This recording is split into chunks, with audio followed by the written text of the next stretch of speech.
ഈ പ്രതീക സമ്മേളനത്തിൻ്റെ താൽക്കാലിക അധ്യക്ഷനായി സഖാവ് ഇ.പി. ജയരാജനെ ഞാൻ ക്ഷണിക്കുന്നു.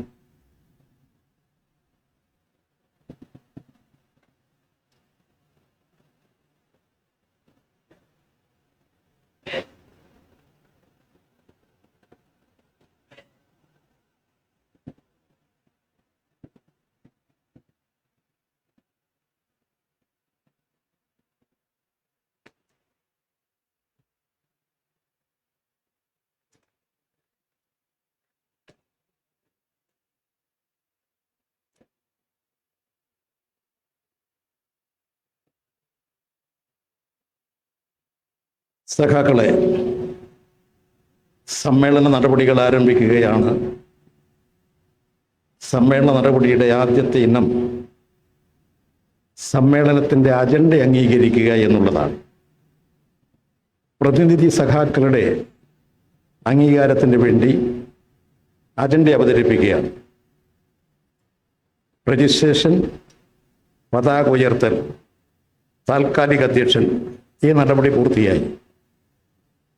രക്തസാക്ഷി പ്രമേയം, അനുശോചന പ്രമേയം, പ്രസീഡിയം സ്റ്റിയറിംഗ് കമ്മിറ്റി പ്രമേയം, മിനിറ്റ്സ്, ക്രെഡൻഷ്യൽ കമ്മിറ്റികളുടെ തെരഞ്ഞെടുപ്പ്, സ്വാഗതം, ഉദ്ഘാടനം, 12 മണി മുതൽ 12:15 വരെ ചായ, 12:15 മുതൽ 1:45 വരെ പ്രവർത്തന റിപ്പോർട്ട് അവതരണം, 1:45 മുതൽ 4 മണി വരെ ഭക്ഷണം, 4 മണി മുതൽ 5:30 വരെ പാർട്ടിയും നവകേരള വികസന കാഴ്ചപ്പാട് രേഖ അവതരണം, 5:30 മുതൽ ഗ്രൂപ്പ് ചർച്ച, 2022 മാർച്ച് 2, 9:30 മുതൽ 11 വരെ പ്രവർത്തന റിപ്പോർട്ട് പൊതുചർച്ച, 11 മുതൽ 11:30 വരെ ചായ, 11:30 മുതൽ 1 മണി വരെ പൊതുചർച്ച, 1 മണി മുതൽ 3 മണി വരെ ഭക്ഷണം വിശ്രമം, 3 മുതൽ 5 വരെ പൊതുചർച്ച, 5 മണി മുതൽ 5:30 വരെ ചായ, 5:30 മുതൽ 8 മണി വരെ പൊതുചർച്ച. 2022 മാർച്ച് 3, 9:30 മുതൽ 11 വരെ നവകേരള വികസന രേഖ ചർച്ച, 11 മുതൽ 11:30 വരെ ചായ, 11:30 മുതൽ 11 വരെ 1 മണി വരെ ചർച്ച, 1 മണി മുതൽ 4 മണി വരെ ഭക്ഷണം വിശ്രമം, 4 മണി മുതൽ 6 മണി വരെ നയരേഖ ചർച്ച, 6 മണി മുതൽ 6:30 വരെ ചായ, 6:30 മുതൽ പ്രവർത്തന റിപ്പോർട്ടിന്മേലുള്ള ചർച്ചയ്ക്കുള്ള മറുപടി. പ്രമേയങ്ങൾ: 2022 മാർച്ച് 4, 10:30 മുതൽ 12 വരെ നയരേഖ മറുപടി, 12 മുതൽ 12:15 വരെ ചായ, 12:15 മുതൽ സംസ്ഥാന കമ്മിറ്റി തെരഞ്ഞെടുപ്പ്, പാർട്ടി കോൺഗ്രസ് പ്രതിനിധികളുടെ തെരഞ്ഞെടുപ്പ്, സംസ്ഥാന കൺട്രോൾ കമ്മീഷൻ തെരഞ്ഞെടുപ്പ്, ക്രെഡൻഷ്യൽ റിപ്പോർട്ട് അവതരണം, ഭാവി കടമകൾ, ഇന്റർനാഷണൽ. ഇതാണ് 1, 2, 3, 4 തീയതികളിലെ സമ്മേളന അജണ്ട. ഈ അജണ്ട സമ്മേളന പ്രതിനിധികളുടെ അംഗീകാരത്തിന് വേണ്ടി സമർപ്പിക്കുന്നു. അംഗീകരിക്കുന്നവർ കൈ ഉയർത്തുക. അനുകൂലിക്കുന്നവർ, പ്രതികൂലിക്കുന്നവർ ആരുമില്ല, നിഷ്പക്ഷം ആരുമില്ല. അജണ്ട ഐക്യകണ്ഠേന അംഗീകരിച്ചതായി പ്രഖ്യാപിക്കുന്നു. ഇനി അജണ്ട അനുസരിച്ച് രക്തസാക്ഷി പ്രമേയമാണ്. രക്തസാക്ഷി പ്രമേയം തൊഴിലാളി വർഗത്തിൻ്റെയും അധ്വാനിക്കുന്ന മറ്റ് ജനവിഭാഗങ്ങളുടെയും അടിച്ചമർത്തപ്പെട്ട എല്ലാ ജനതകളുടെയും ശാശ്വത വിമോചനത്തിനും ശാസ്ത്രീയ സോഷ്യലിസത്തിൻ്റെ സ്ഥാപനത്തിനും വിജയകരമായ മുന്നേറ്റത്തിനും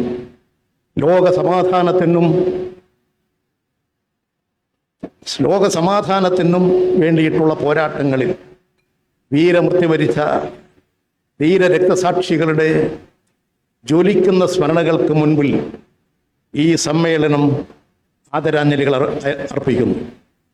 അവർ ഉയർത്തിപ്പിടിച്ച മഹത്തായ ലക്ഷ്യസാക്ഷാത്കാരത്തിനുള്ള പോരാട്ടങ്ങൾ നിശ്ചയദാർഢ്യത്തോടെ തുടരുമെന്ന് ഈ സമ്മേളനം പ്രതിജ്ഞ ചെയ്യുന്നു. പ്രതിജ്ഞ. രക്തസാക്ഷി പ്രമേയം അംഗീകരിക്കുന്നതിന് വേണ്ടി എല്ലാവരും ഒരു നിമിഷം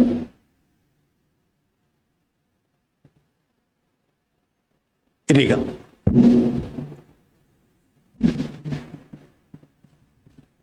ഇനി അനുശോചന പ്രമേയമാണ്. അനുശോചന പ്രമേയം അവതരിപ്പിക്കാൻ സഖാവ് എ കെ ബാലനെ ക്ഷണിക്കുന്നു.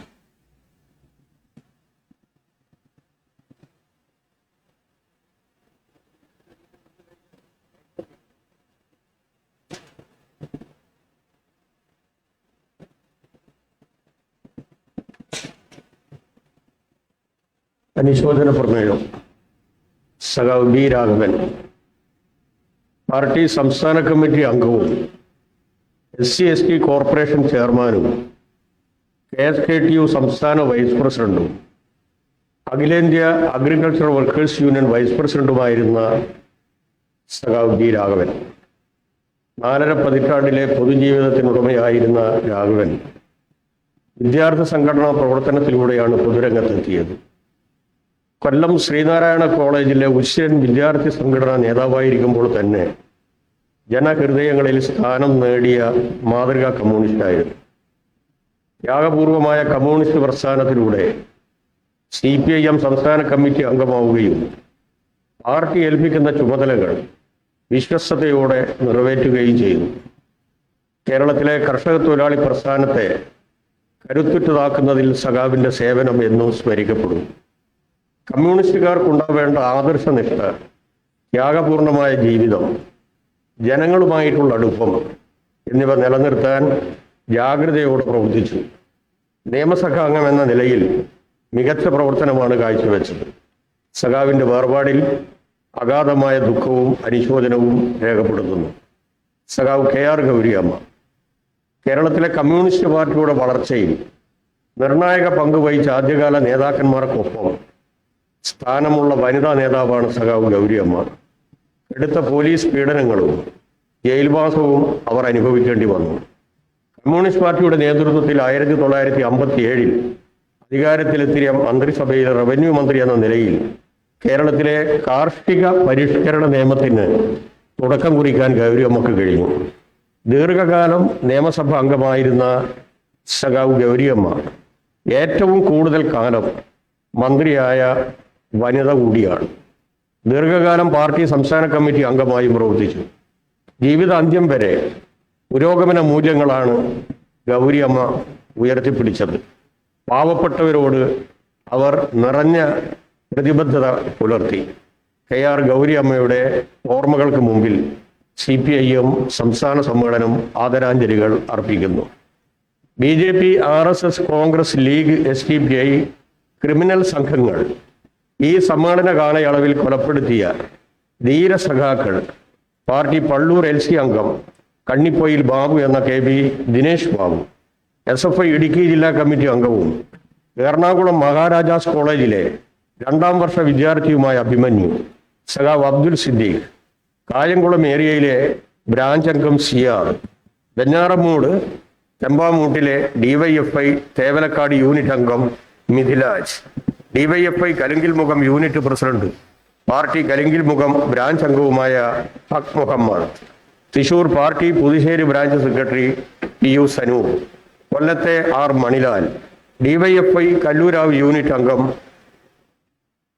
ഔഫ് അബ്ദുറഹിമാൻ, ആലപ്പുഴ വള്ളിക്കുന്നത്ത് SFI പ്രവർത്തകൻ അഭിമന്യു, DYFI മേഖല യൂണിറ്റ് അംഗം Shyamkumar, Ezhuthanangad branch secretary B Devadathan, Chithara Valavuvecha party branch അംഗം AM ബഷീർ, മേട്ടയിൽ സെൽവരാജ്, DYFI പ്രവർത്തകൻ ആദർശ്, തൃശൂർ പറവട്ടാണി ചുങ്കത്ത് CITU പ്രവർത്തകനായ ഷമീർ, തിരുവല്ലയിലെ Peringara LC secretary PB Sandeep Kumar, Idukki പൈനാവിൽ government engineering college SFI unit committee അംഗം, തളിപ്പറമ്പ് വട്ടപ്പാറയിലെ ധീരജ് രാജേന്ദ്രൻ, തലശ്ശേരിയിലെ പുന്നോൾ ഹരിദാസ്.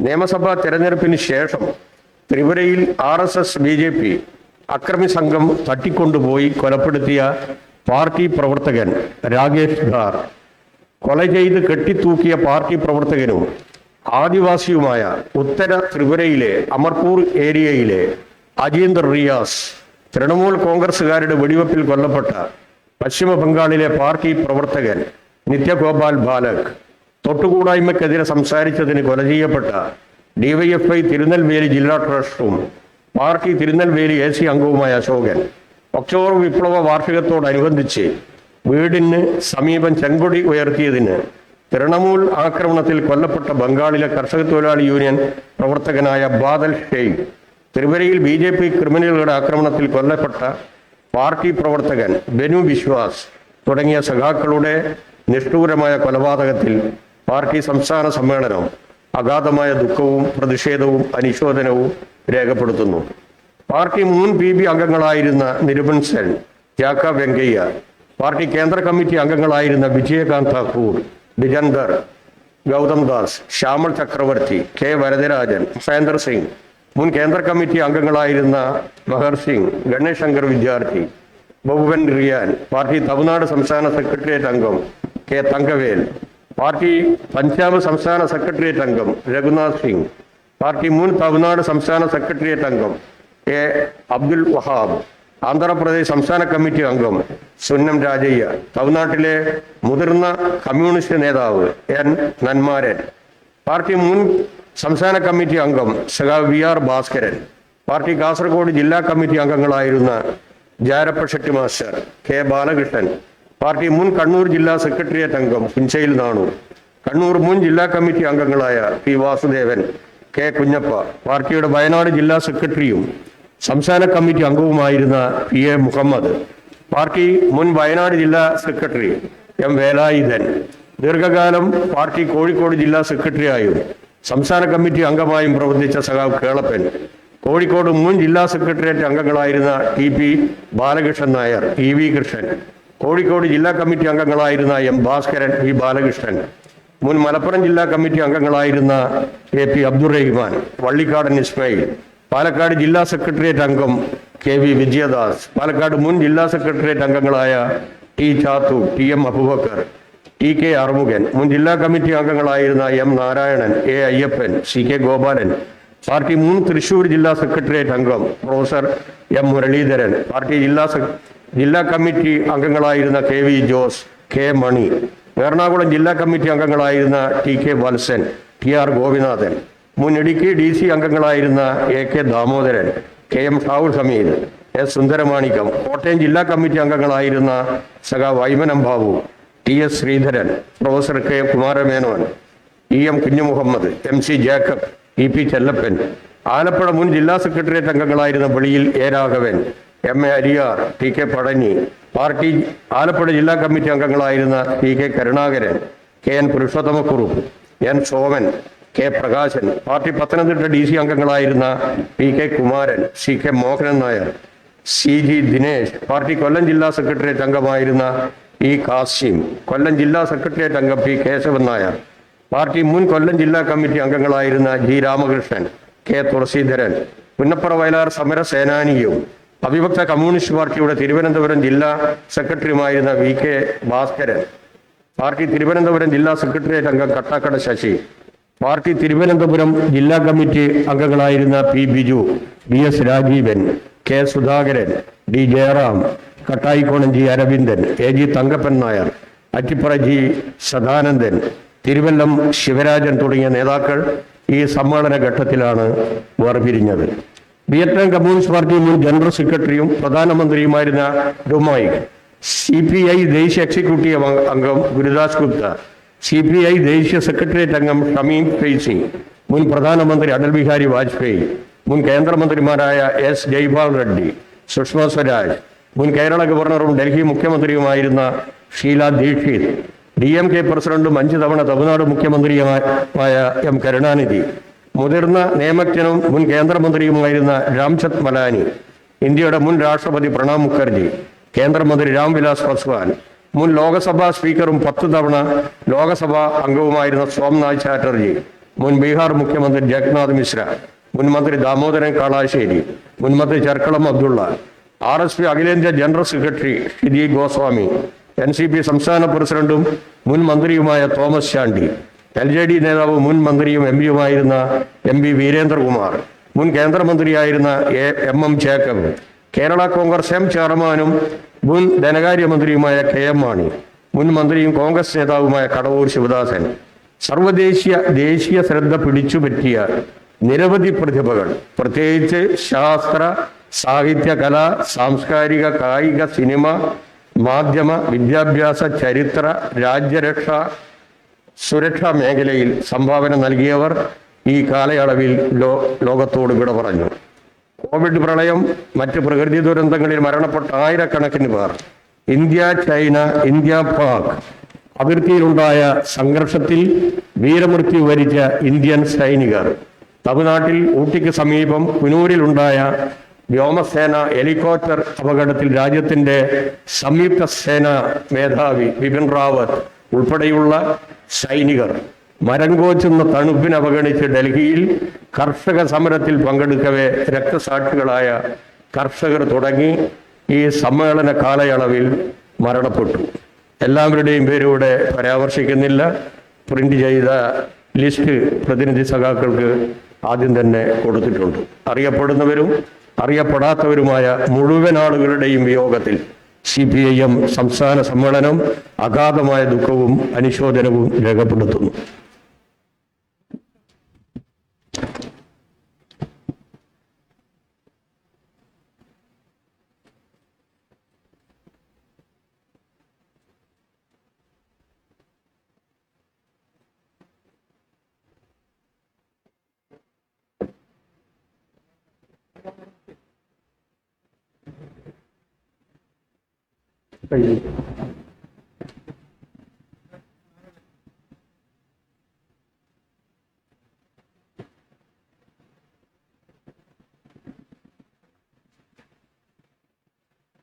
അടുത്തത്, ഇത് കോവിഡ് പ്രോട്ടോകോൾ പാലിച്ചുകൊണ്ടുള്ള സമ്മേളനമാണ്.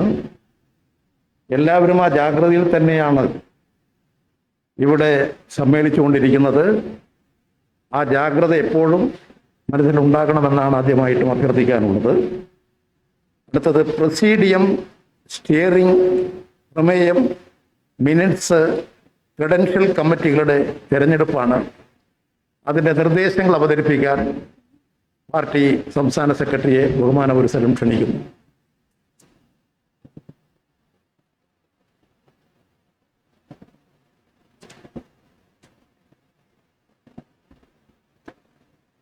പ്രസീഡിയം സഖാവ് VP Jayarajan convener,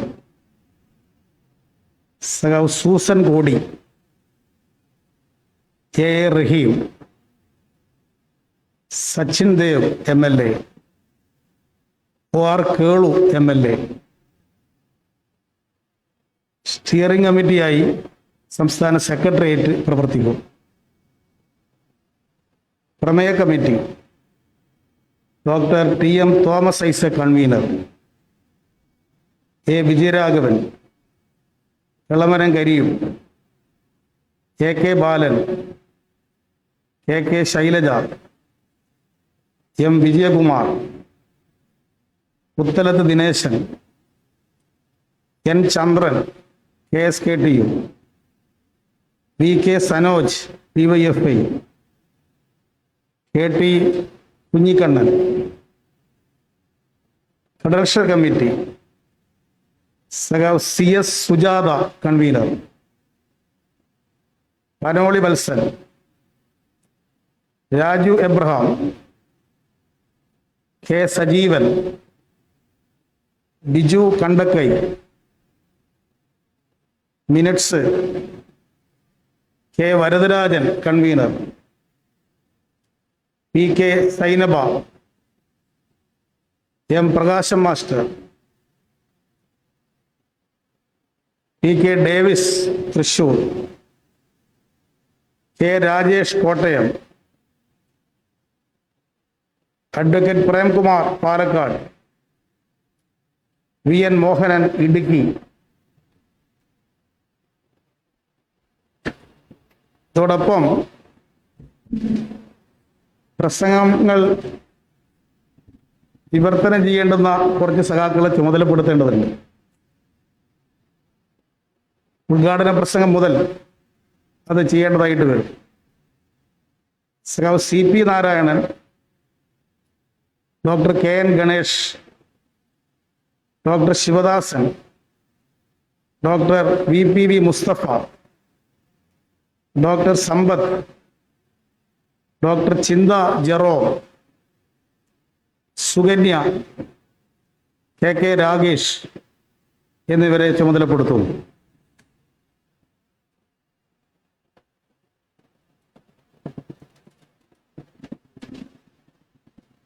presidium, steering, പ്രമേയം, മിനിറ്റ്സ്, ക്രെഡൻഷ്യൽ ഈ കമ്മിറ്റികളുടെ നിർദ്ദേശങ്ങളാണ് സെക്രട്ടറി ഇവിടെ അവതരിപ്പിച്ചത്. ഈ നിർദ്ദേശങ്ങൾ അംഗീകരിക്കുന്നവർ കൈപൊക്കി ഇത് അംഗീകരിക്കണം. പ്രതിനിധികൾ മാത്രം.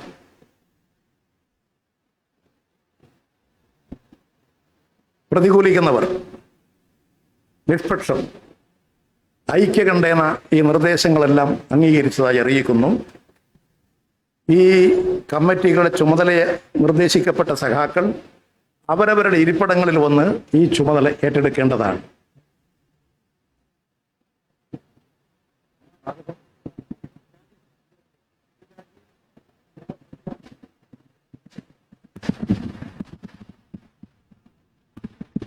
സമ്മേളനത്തിൽ സ്വാഗതം ആശംസിക്കാൻ സ്വാഗത സംഘത്തിന്റെ ചെയർമാൻ സഖാവ് P. രാജീവനെ ക്ഷണിക്കുന്നു.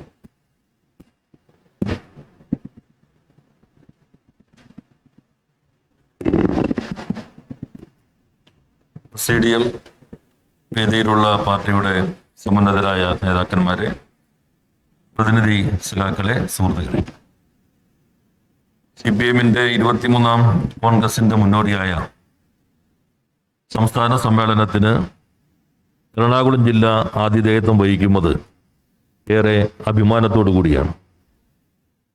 നവോത്ഥാന മുന്നേറ്റങ്ങളുടെയും തൊഴിലാളി വർഗ രാഷ്ട്രീയത്തിൻ്റെയും ചരിത്രത്തിൽ ഈ ജില്ലയ്ക്ക് സവിശേഷമായ സ്ഥാനമുണ്ട്.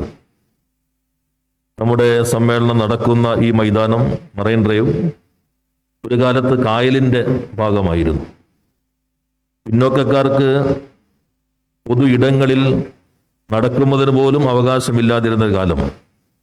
അത്തരമൊരു ഘട്ടത്തിൽ സാമൂഹിക പരിഷ്കരണ പോരാട്ടങ്ങൾക്ക് നേതൃത്വം നൽകുന്ന പണ്ഡിറ്റ് കറുപ്പൻ, അദ്ദേഹത്തിന് പൊതു ഇടങ്ങളിലൊന്നും സമരം സംഘടിപ്പിക്കാൻ അവസരം കിട്ടാതിരുന്ന ഘട്ടത്തിൽ ഈ കായലിലാണ് വഞ്ചി കെട്ടി കായൽ സമരം സംഘടിപ്പിച്ചത് എന്നത് ചരിത്രത്തിന്റെ ഭാഗമാണ്.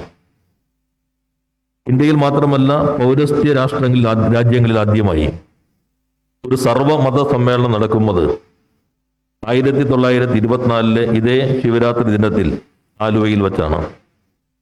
ആലുവയിലെ അതേ അദ്വൈതാശ്രമത്തിൽ വച്ചാണ് ജാതിയില്ലാ വിളംബരവും ശ്രീനാരായണ ഗുരു പ്രഖ്യാപിക്കുന്നത്. സഹോദരൻ അയ്യപ്പൻ ജനിക്കുകയും പൊരുതുകയും ചെയ്ത മണ്ണും എറണാകുളം ജില്ല തന്നെയാണ്. ഇന്ത്യയുടെ ഭരണഘടനാ അസംബ്ലിയിൽ ദളിത് വനിത എന്ന രൂപത്തിൽ ഏക പ്രാതിനിധ്യമുണ്ടായിരുന്ന ദാക്ഷായണി വേലായുധൻ ഇവിടമെന്ന് അധിക ദൂരെയല്ലാത്ത മുളവുകാട് പഞ്ചായത്തിലാണ് ജനിക്കുകയും പ്രവർത്തിക്കുകയും ചെയ്തിരുന്നത്. അത്രമാത്രം സമ്പന്നമായ ചരിത്രത്തിന്റെ ഇടമാണ് എറണാകുളം ജില്ല. 1928 കൊച്ചിൻ പോർട്ട് ലേബർ അസോസിയേഷൻ കൊല്ലം ലേബർ യൂണിയനോടൊപ്പം തന്നെ കേരളത്തിൽ രൂപീകരിക്കപ്പെട്ട ആദ്യത്തെ സംഘടിത തൊഴിലാളി പ്രസ്ഥാനവും ഈ ജില്ലയ്ക്ക് ചരിത്രവും ഈ ജില്ലയ്ക്ക് അവകാശപ്പെട്ടതാണ്. കമ്മ്യൂണിസ്റ്റ് പാർട്ടി നേരിട്ട് നേതൃത്വം നൽകിയ ആദ്യത്തെ സാമൂഹിക പരിഷ്കരണ പോരാട്ടം പാലിയം സമരം. ആ പാലിയം സമരത്തിന്റെ പോരാട്ട വീതിയിലാണ് സഖാവ് AG വേലായുധൻ രക്തസാക്ഷിത്വം വരിക്കുന്നത്. ഈ ജില്ലയിലെ ആദ്യ രക്തസാക്ഷിയാണ് സഖാവ് AG വേലായുധൻ. ഐക്യ കേരളത്തിന് വേണ്ടിയുള്ള പോരാട്ടം. ആ പോരാട്ടത്തിന്റെ ഭാഗമായി വൈക്കത്തുമെന്ന് കൂത്താട്ടുകുളത്ത് നടന്ന ജാഥയിൽ ഐക്യ കേരളം എന്ന ലഘുലേഖ വിതരണം ചെയ്യുന്നതിന്റെ പേരിലാണ് സഖാവ് ഉല്ലല അറസ്റ്റ് ചെയ്തുകൊണ്ട് അദ്ദേഹത്തെ കൂത്താട്ടുകുളം ലോക്കപ്പിൽ വെച്ചാണ് സഖാവ് ഉല്ലല ദാമോദരനെ അതിക്രൂരമായി മർദ്ദിച്ച് കൊലപ്പെടുത്തുകയും അദ്ദേഹത്തിന്റെ ആ ശരീരം പോലും വിട്ടുകൊടുക്കാതെ പോലീസ് സ്റ്റേഷൻ അകത്ത് തന്നെയാണ് സംസ്കരിക്കുകയും ചെയ്യുന്നത്. അത്തരത്തിലുള്ള ജ്വലിക്കുന്ന ചരിത്രങ്ങളുടെ കൂട്ടത്തിൽ തന്നെയാണ് മട്ടാഞ്ചേരി സമരവും ധീരമായ രക്തസാക്ഷിത്വവും. ഇപ്പോൾ നമ്മൾ കമ്മ്യൂണിറ്റി കിച്ചനെ കുറിച്ചൊക്കെ ചർച്ച ചെയ്യുമ്പോൾ 40കളിലെ ഭക്ഷ്യക്ഷാമത്തിന്റെ കാലഘട്ടത്തിൽ തൃപ്പൂണിത്തുറ കോവിലകത്ത് പ്രവർത്തിച്ചിരുന്ന പാർട്ടിയുടെ സെല്ല്, ആ സെല്ല് ഒരു റിലീഫ് കിച്ചന് നേതൃത്വം നൽകുകയുണ്ടായി. പല പ്രദേശങ്ങളിൽ വന്ന ആളുകൾ, സാധാരണക്കാർ ഈ കിച്ചന്റെ സഹായം സ്വീകരിക്കാൻ, ഭക്ഷണം കഴിക്കാൻ കോവിലകത്തേക്ക് വന്നിരുന്നു എന്നതും ചരിത്രത്തിന്റെ ഭാഗമാണ്. അതോടൊപ്പം തന്നെയാണ് ഇടപ്പള്ളി സംഭവം, അതിന്റെ വാർഷികം കഴിഞ്ഞ ദിവസമായിരുന്നു. ത്യാഗത്തിന്റെ മറ്റൊരു രൂപമായി ചരിത്രത്തിൽ രേഖപ്പെടുത്തിയിട്ടുള്ള സംഭവമാണ്. തൊഴിലാളി വർഗ രാഷ്ട്രീയത്തിന്റെ ഇതേവരെയുള്ള വളർച്ചയ്ക്കിടയിൽ ജില്ലയിൽ നിരവധി സഖാക്കൾക്ക് ജീവൻ ബലിയർപ്പിക്കേണ്ടി വന്നിട്ടുണ്ട്.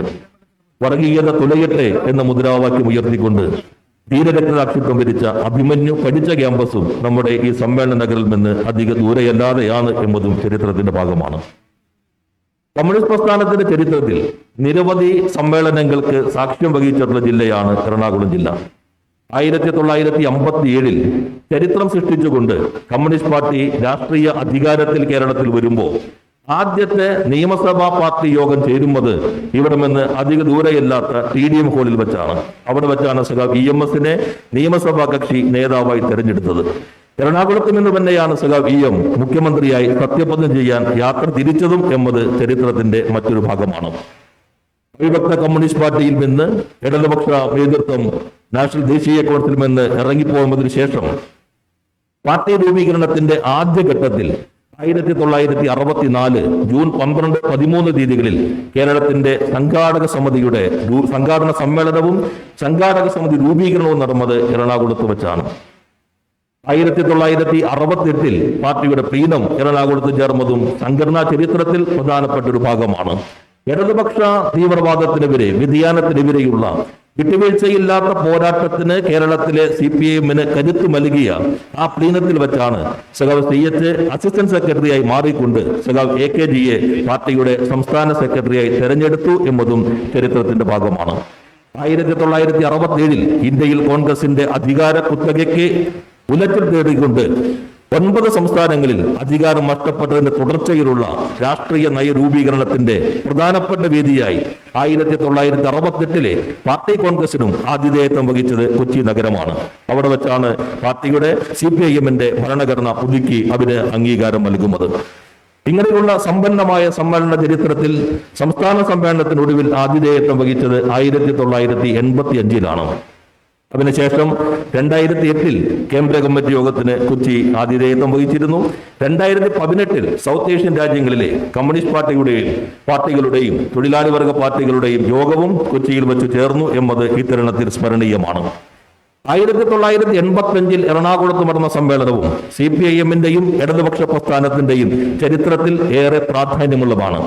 വർഗീയ വിരുദ്ധതയുടെ തിളക്കമാർന്ന രാഷ്ട്രീയമയം ശക്തമായ ഉൾപാർട്ടി സമരത്തിലൂടെ അംഗീകരിക്കപ്പെട്ടത് എറണാകുളം സമ്മേളനത്തിൽ വെച്ചാണ്. ആ സമ്മേളനത്തിന് ശേഷം നടന്ന തെരഞ്ഞെടുപ്പ്, ആ രാഷ്ട്രീയ നയത്തിന്റെ പ്രയോഗത്തിന്റെ വേദി 1987 നിയമസഭാ തെരഞ്ഞെടുപ്പിലാണ്. സാമുദായിക രാഷ്ട്രീയത്തിന് പ്രാധാന്യമുണ്ട് എന്ന് കരുതപ്പെടുന്ന എറണാകുളം ജില്ലയിലെയും 8 അസംബ്ലി സീറ്റുകളിൽ ഇടതുപക്ഷം വിജയിച്ചുകൊണ്ട് പുതിയ കരുത്ത് പ്രകടിപ്പിച്ചത്. 1957 മുതൽ ഈ രാഷ്ട്രീയമയത്തിന്റെ പ്രയോഗമായ 1987 വരെയുള്ള 30 വർഷത്തിൽ ഇടതുപക്ഷം 6 വർഷം മാത്രമേ കേരളത്തിന്റെ രാഷ്ട്രീയ അധികാരത്തിലുണ്ടായിരുന്നുള്ളൂ. എന്നാൽ 1987 ശേഷം ഈ സമ്മേളനം നടക്കുന്ന 2022 വരെയുള്ള 35 വർഷത്തിനുള്ളിൽ 20 വർഷവും ഇടതുപക്ഷമാണ് അധികാരത്തിലിരുന്നു എന്നത് പ്രത്യേകം നമ്മൾ കാണേണ്ടതാണ്. 1987 മുൻപുള്ള തെരഞ്ഞെടുപ്പുകളിൽ വിജയിച്ചാലും കാലാവധി പൂർത്തീകരിക്കാൻ കഴിയാതിരുന്ന ആ ചരിത്രത്തിൽ നിന്ന് മാറി 87 ശേഷം കാലാവധി പൂർത്തീകരിക്കുക മാത്രമല്ല തുടർച്ച സാധ്യമാകുമെന്ന അഭിമാനകരമായ ഒരു സാഹചര്യത്തിലാണ് ഈ സംസ്ഥാന സമ്മേളനം 2022 എറണാകുളത്ത് ചേരുന്നത്. എറണാകുളത്ത് സംസ്ഥാന സമ്മേളനം നടക്കുമ്പോൾ ഒരു ജനകീയ ഉത്സവമായി സംഘടിപ്പിക്കണമെന്നാണ് സംഘാടക സമിതി കരുതിയിരുന്നത്. എന്നാൽ മഹാമാരിയുടേതായ നിയന്ത്രണങ്ങൾ അത്തരത്തിലുള്ള സംഘാടനത്തിന് നിരവധി പരിമിതികൾ സൃഷ്ടിച്ചിട്ടുണ്ട്. താഴെത്തലങ്ങളിൽ ആസൂത്രണം ചെയ്തിരുന്ന സെമിനാറുകൾ, ജനകീയ കൂട്ടായ്മകൾ, ജില്ലാതലത്തിൽ തന്നെ കേന്ദ്രീകരിച്ച് സംഘടിപ്പിക്കാൻ നിശ്ചയിച്ചിരുന്ന വിപുലമായ പരിപാടികൾ തുടങ്ങി മഹാറാലി വരെ വേണ്ട എന്ന് വെക്കേണ്ടി വന്നു. വളരെ പരിമിതമായ രൂപത്തിലുള്ള ഒരു പൊതുസമ്മേളനം എന്ന നിലയിലേക്ക് തീരുമാനിക്കേണ്ടി വന്നു.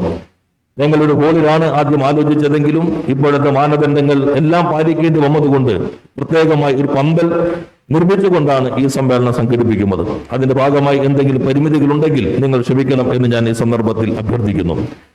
വലിയ തോതിൽ പാർട്ടിയുടെ എല്ലാ ഘടകങ്ങളും, പാർട്ടി ബ്രാഞ്ച് മുതൽ എല്ലാ ഘടകങ്ങളും പൂർണ്ണമായി വിശ്രമരഹിതമായി പ്രവർത്തിച്ചുകൊണ്ടാണ് ഈ സമ്മേളനത്തിന്റെ സംഘാടനത്തിന് മുന്നോട്ട് കൊണ്ടുപോയിട്ടുള്ളത്. ബ്രാഞ്ചുകൾ വീട് വീടാമ്പര കയറി ഇറങ്ങി, കടകളും കയറി ഇറങ്ങി നടത്തിയ പിരിവിലൂടെയാണ് ഈ സമ്മേളനത്തിന് ആവശ്യമായ ഫണ്ട് സമാഹരിച്ചിട്ടുള്ളത് എന്ന കാര്യവും ഞാൻ ഇത്തരണത്തിൽ സൂചിപ്പിക്കുകയാണ്. എല്ലാ ദിവസവും വിവിധ രൂപത്തിലുള്ള പരിപാടികൾ സാധ്യമാകുന്ന രൂപത്തിൽ നവീനമായി ആവിഷ്കരിക്കാൻ സംഘാടക സമിതി ശ്രമിച്ചിട്ടുണ്ട്. അതിൻ്റെതായ രീതിയിൽ മാഗസിനുകൾ, ദിവസം ഇറങ്ങുന്ന പത്രം ഉൾപ്പെടെ കഴിഞ്ഞ 2 ആഴ്ചയായി ജില്ലയിൽ പ്രസിദ്ധപ്പെടുത്തിക്കൊണ്ടിരിക്കുന്നുണ്ട്. സമ്മേളനത്തിന്റെ ഭാഗമായി നാളെ ഒരു സെമിനാർ സംഘടിപ്പിച്ചിട്ടുണ്ട്. എല്ലാ ദിവസവും വൈകുന്നേരവും കലാപരിപാടികളും സമ്മേളനത്തോടനുബന്ധിച്ച് സംഘടിപ്പിച്ചിട്ടുണ്ട്. ഞാൻ എൻ്റെ കടമയിലേക്ക് ഇറക്കുകയാണ്. ഈ പുതിയ കാലത്തിന്റെ വെല്ലുവിളികൾ ഏറ്റെടുക്കാൻ ആവശ്യമായ തീരുമാനങ്ങൾ എടുക്കുന്ന ഈ സമ്മേളനം ഉദ്ഘാടനം ചെയ്യുന്നത് പാർട്ടിയുടെ ജനറൽ സെക്രട്ടറി സഖാവ് സീതാറാം യെച്ചൂരിയാണ്. സംഘാടക സമിതിക്ക് വേണ്ടിയും ഈ സമ്മേളനത്തിന് വേണ്ടിയും സഖാവ് സീതാറാം യെച്ചൂരിയെ ഞാൻ സ്വാഗതം ചെയ്യുന്നു. On behalf of the reception committee and this conference, I extend warm welcome to Comrade Sitaram Yechuri, General Secretary CPIM. പാർട്ടിയുടെ പൊളിറ്റ് ബ്യൂറോ അംഗവും മുഖ്യമന്ത്രിയുമായ സഖാവ് പിണറായി ഈ സമ്മേളനത്തിൽ ഉടനീളം പങ്കെടുക്കുന്നുണ്ട്. സഖാവിനെ സംഘാടക സമിതിക്ക് വേണ്ടിയും സമ്മേളനത്തിന് വേണ്ടിയും ഞാൻ സ്വാഗതം ചെയ്യുന്നു. പാർട്ടി പൊളിറ്റ് ബ്യൂറോ അംഗവും കേരളത്തിലെ പാർട്ടിക്ക് എക്കാലത്തും ധീരമായ ദൈക്ഷണികവും സംഘടനാപരവുമായ നേതൃത്വത്തിൽ ഇടപെട്ട് സഹായിച്ചുകൊണ്ടിരിക്കുന്ന സഖാവ് SRPയെ സംഘാടക സമിതിക്ക് വേണ്ടിയും സമ്മേളനത്തിന് വേണ്ടിയും ഞാൻ സ്വാഗതം ചെയ്യുന്നു. സഖാവ് Prakash Karat, party polit bureau അംഗം ഈ സമ്മേളനത്തിൽ പങ്കെടുക്കുന്നുണ്ട്. സഖാവിനെ ഞാൻ പ്രത്യേകം സംഘാടക സമിതിക്ക് വേണ്ടിയും സമ്മേളനത്തിന് വേണ്ടിയും സ്വാഗതം ചെയ്യുന്നു. On behalf of the reception committee and this conference, I extend warm welcome to Comrade Brinda Karat, Politburo Bureau member, Communist Party of India, Marxist. Party polit bureau അംഗം സഖാവ് MA ബേബി ഈ സമ്മേളനത്തിൽ പങ്കെടുക്കുന്നുണ്ട്. സഖാവിനെ സംഘാടക സമിതിക്ക് വേണ്ടിയും സമ്മേളനത്തിന് വേണ്ടിയും ഞാൻ സ്വാഗതം ചെയ്യുന്നു. പാർട്ടി പൊളിറ്റ് ബ്യൂറോ അംഗം സഖാവ് രാമകൃഷ്ണ ഈ സമ്മേളനത്തിൽ പങ്കെടുക്കുന്നുണ്ട്. സഖാവ് P. രാമകൃഷ്ണയെയും ഈ സമ്മേളനത്തിന് വേണ്ടി ഞാൻ പ്രത്യേകം സ്വാഗതം ചെയ്യുന്നു. വിവിധ ജില്ലകളിൽ നിന്ന് തെരഞ്ഞെടുക്കപ്പെട്ടു വന്നിട്ടുള്ള പ്രതിനിധികൾ, കേന്ദ്ര കമ്മിറ്റി അംഗങ്ങൾ, സംസ്ഥാന സെക്രട്ടേറിയറ്റ്, സംസ്ഥാന കമ്മിറ്റി അംഗങ്ങൾ, പ്രത്യേക ക്ഷണിതാക്കൾ, മാധ്യമ പ്രവർത്തകർ എല്ലാവരെയും സംഘാടക സമിതിക്ക് വേണ്ടി സ്വാഗതം ചെയ്തുകൊണ്ട് വാക്കുകൾ അവസാനിപ്പിക്കുന്നു. അഭിവാദ്യങ്ങൾ.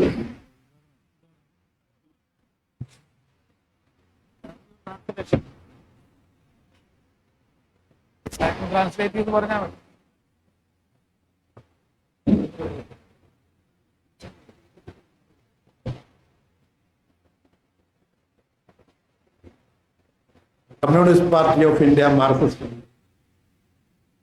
23ാം പാർട്ടി കോൺഗ്രസിന്റെ ഭാഗമായി സംസ്ഥാന സമ്മേളനം ഔപചാരികമായി ഉദ്ഘാടനം ചെയ്യാൻ ആദരണീയനായ കമ്മ്യൂണിസ്റ്റ് പാർട്ടി ഓഫ് ഇന്ത്യ മാർക്സിസ്റ്റിന്റെ ജനറൽ സെക്രട്ടറി സഖാവ് സീതാറാം യെച്ചൂരിയെ ബഹുമാനപുരസ്സരം ക്ഷണിക്കുന്നു.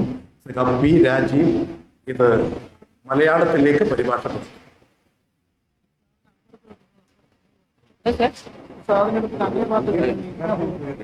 Time. Take it.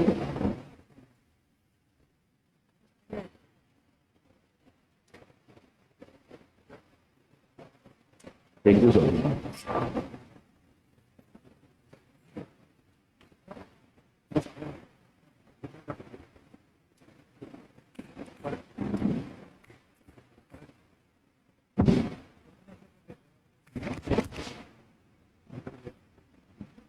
Comrade E.P. Jayarajan,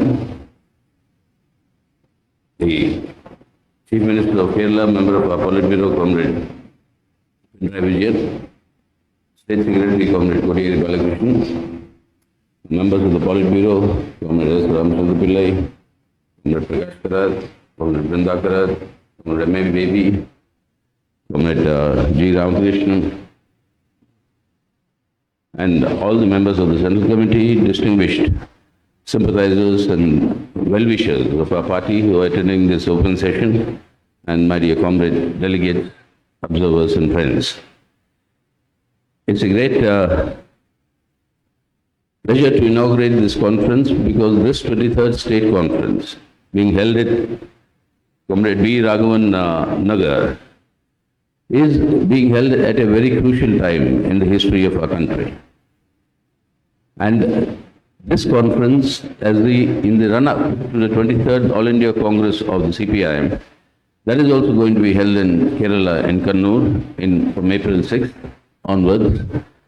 That will decide on the course in which the Indian working class, the working people, the toiling people and the exploiting people will not merely meet the challenge that is being mounted against the people and the country by the current government and their ideological persuasion, but not only meet these challenges, but to counter these challenges and mount a counter-offensive against this. That is the importance of these conferences and the forthcoming party congress.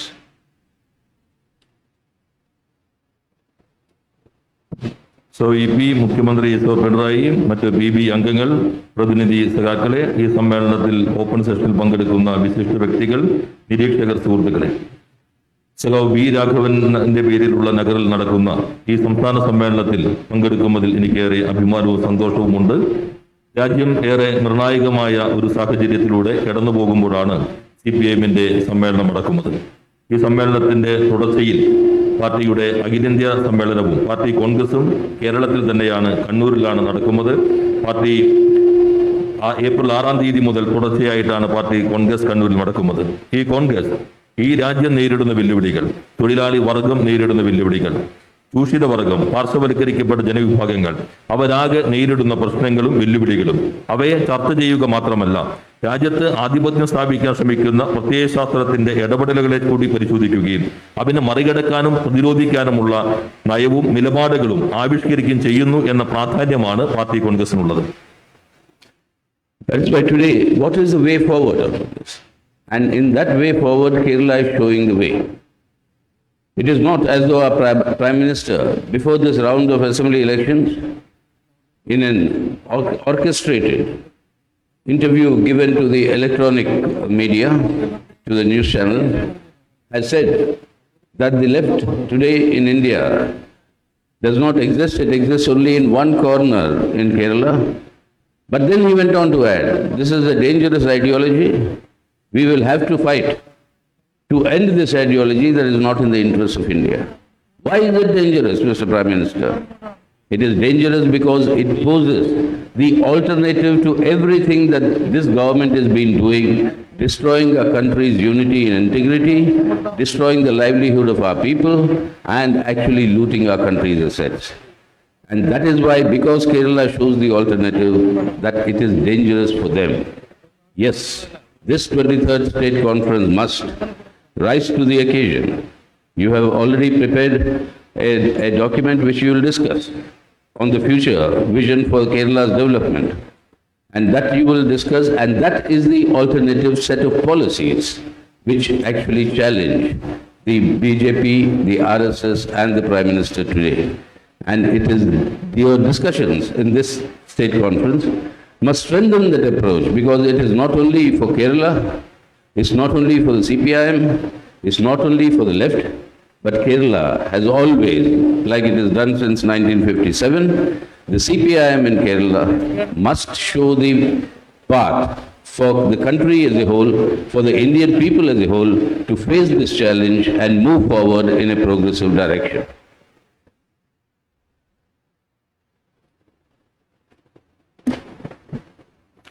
നിയമസഭാ തെരഞ്ഞെടുപ്പുകൾക്ക് മുന്നോടിയായി നടത്തിയ ഒരു അഭിമുഖത്തിൽ, ദൃശ്യമാധ്യമങ്ങൾക്ക് നൽകിയ അഭിമുഖത്തിൽ രാജ്യത്തിന്റെ പ്രധാനമന്ത്രി ഒരു കാര്യം സൂചിപ്പിക്കുകയുണ്ടായി. ഇന്ത്യയിൽ ഒരു മൂലയിൽ മാത്രമാണ് ഇടതുപക്ഷമുള്ളത്, കേരളത്തിൽ മാത്രമാണ് ഉള്ളതെങ്കിലും ഏറെ അപകടകരമായ ഒരു പ്രത്യയശാസ്ത്രമാണ് അവർ പ്രതിനിധീകരിക്കുന്നത്. അത് ഈ രാജ്യത്തിന് അപകടം സൃഷ്ടിക്കുന്നതാണ്. അതുകൊണ്ട് അവരെ ഇല്ലാതാക്കുക എന്നുള്ളത് ഞങ്ങളുടെ പ്രധാനപ്പെട്ട ലക്ഷ്യമാണ് എന്ന് അദ്ദേഹം സൂചിപ്പിക്കുകയുണ്ടായി. എന്തുകൊണ്ടാണ് ഞങ്ങളുടെ പ്രത്യയശാസ്ത്രം അപകടകരമാകുന്നത്? അത് BJP സർക്കാർ മുന്നോട്ട് വയ്ക്കുന്ന, നടപ്പിലാക്കുന്ന രാജ്യത്തിനെതിരായിട്ടുള്ള, ഐക്യത്തിനെതിരായിട്ടുള്ള, ഈ രാജ്യത്തിന്റെ അഖണ്ഡതയെ തകർക്കുന്ന എല്ലാ നയങ്ങൾക്കും എതിരായ ബദൽ ഇടതുപക്ഷം മുന്നോട്ട് വയ്ക്കുന്നു. മനുഷ്യ ജീവിതത്തിന്റെ വഴികളെല്ലാം അടയ്ക്കുന്നതിനെതിരെയുള്ള നയങ്ങൾക്ക് ബദലായിട്ടുള്ള രീതികൾ ഇടതുപക്ഷം മുന്നോട്ട് വയ്ക്കുന്നു. ഈ രാജ്യത്തിന്റെ ആസ്തികൾ കൊള്ളയടിക്കുന്നതിനെതിരായിട്ടുള്ള ബദൽ ഇടതുപക്ഷം മുന്നോട്ട് വയ്ക്കുന്നു. ആ ബദൽ നയത്തിന്റെ പ്രയോഗത്തിന്റെ വേദിയായി കേരളം മാറുന്നു. അതുകൊണ്ടാണ് കേരളം ഇടതുപക്ഷവും അപകടകരമായി പ്രധാനമന്ത്രിക്കും BJPക്കും തോന്നുന്നത്. ഈ ബദൽ ശക്തിപ്പെടുത്തുക എന്നതാണ് ഇമ്മന്റെ ഉത്തരവാദിത്തം എന്നുള്ളത്. ഈ സംസ്ഥാന സമ്മേളനം പ്രത്യേകമായി ഭാവി കേരളത്തിന്റെ കാഴ്ചപ്പാടും വികസന സമീപനവും ചർച്ച ചെയ്യുന്നു എന്നത് പ്രത്യേകം ശ്രദ്ധിക്കേണ്ടതാണ്. അത് ശരിയായ രൂപത്തിൽ ബദൽ ശക്തിപ്പെടുത്തുന്നതിന് സഹായകരമായിരിക്കും എന്ന് ഞാൻ കരുതുന്നു.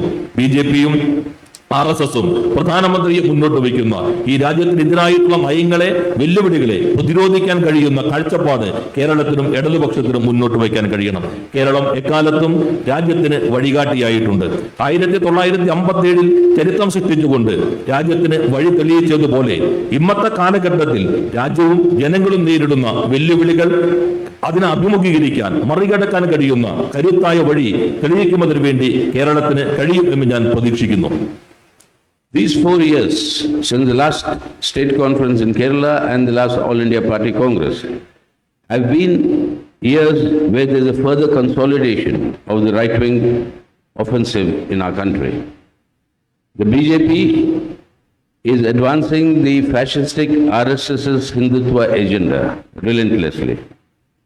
At the same time, it is aggressively pursuing neoliberal policies accompanied by the loot of national assets. A corporate communal nexus has been developed in the country, which is leading to the worst form of crony capitalism, and the loot of national assets and destruction of our economy is accompanied by growing authoritarian onslaughts, and this authoritarianism, through the attacks on the civil liberties and democratic rights of the people, has been growing unabated during the last 4 years. Party കോൺഗ്രസിനും party സംസ്ഥാന സമ്മേളനത്തിനും ശേഷമുള്ള 4 വർഷത്തെ കാലയളവ് എന്നുള്ളത് വലതുപക്ഷ ആക്രമണോത്സുക രാഷ്ട്രീയത്തിന്റെ മുന്നേറ്റത്തിന്റെ കാലയളവായിരുന്നു എന്നത് പ്രത്യേകം ശ്രദ്ധേയമാണ്. BJP ഫാസിസ്റ്റിക് RSSനാൽ നയിക്കപ്പെടുന്ന BJP ഈ രാജ്യത്തെ പ്രത്യേകമായ ഒരു അവസ്ഥയിലേക്കാണ് കൊണ്ടുപോകാൻ ശ്രമിക്കുന്നത്. ഒരു വശത്ത് ഉദാരവൽക്കരണ നയങ്ങൾ ശക്തിപ്പെടുന്നു, മറുവശത്ത് ദേശീയ സ്വത്തിന്റെ കൊള്ളയടിക്കലിന് നേതൃത്വം നൽകുന്നു. ദല്ലാൽ മുതലാളിത്തത്തോടുകൂടി കോർപ്പറേറ്റ് സംവിധാനവുമായിട്ടുള്ള പ്രത്യേകമായ ബന്ധം ഈ സംവിധാനം ശക്തിപ്പെടുത്തിക്കൊണ്ടിരിക്കുന്നു. അമിതാധികാര പ്രവണതകൾ എല്ലാ തലങ്ങളിലേക്കും വ്യാപിക്കുന്നു. പൗരാവകാശങ്ങൾ കവർന്നെടുക്കുന്നു, ജനാധിപത്യ അവകാശങ്ങൾ കവർന്നെടുക്കുന്നു. ഇതാണ് ഈ 4 വർഷത്തെ തീവ്രമായ വലതുപക്ഷ രാഷ്ട്രീയ ആധിപത്യത്തിന്റെ അനുഭവം എന്നത്. And since 2019, when this government returned to office, there has been a systematic effort to actually undermine and assault the fundamental foundations of the Indian Constitution.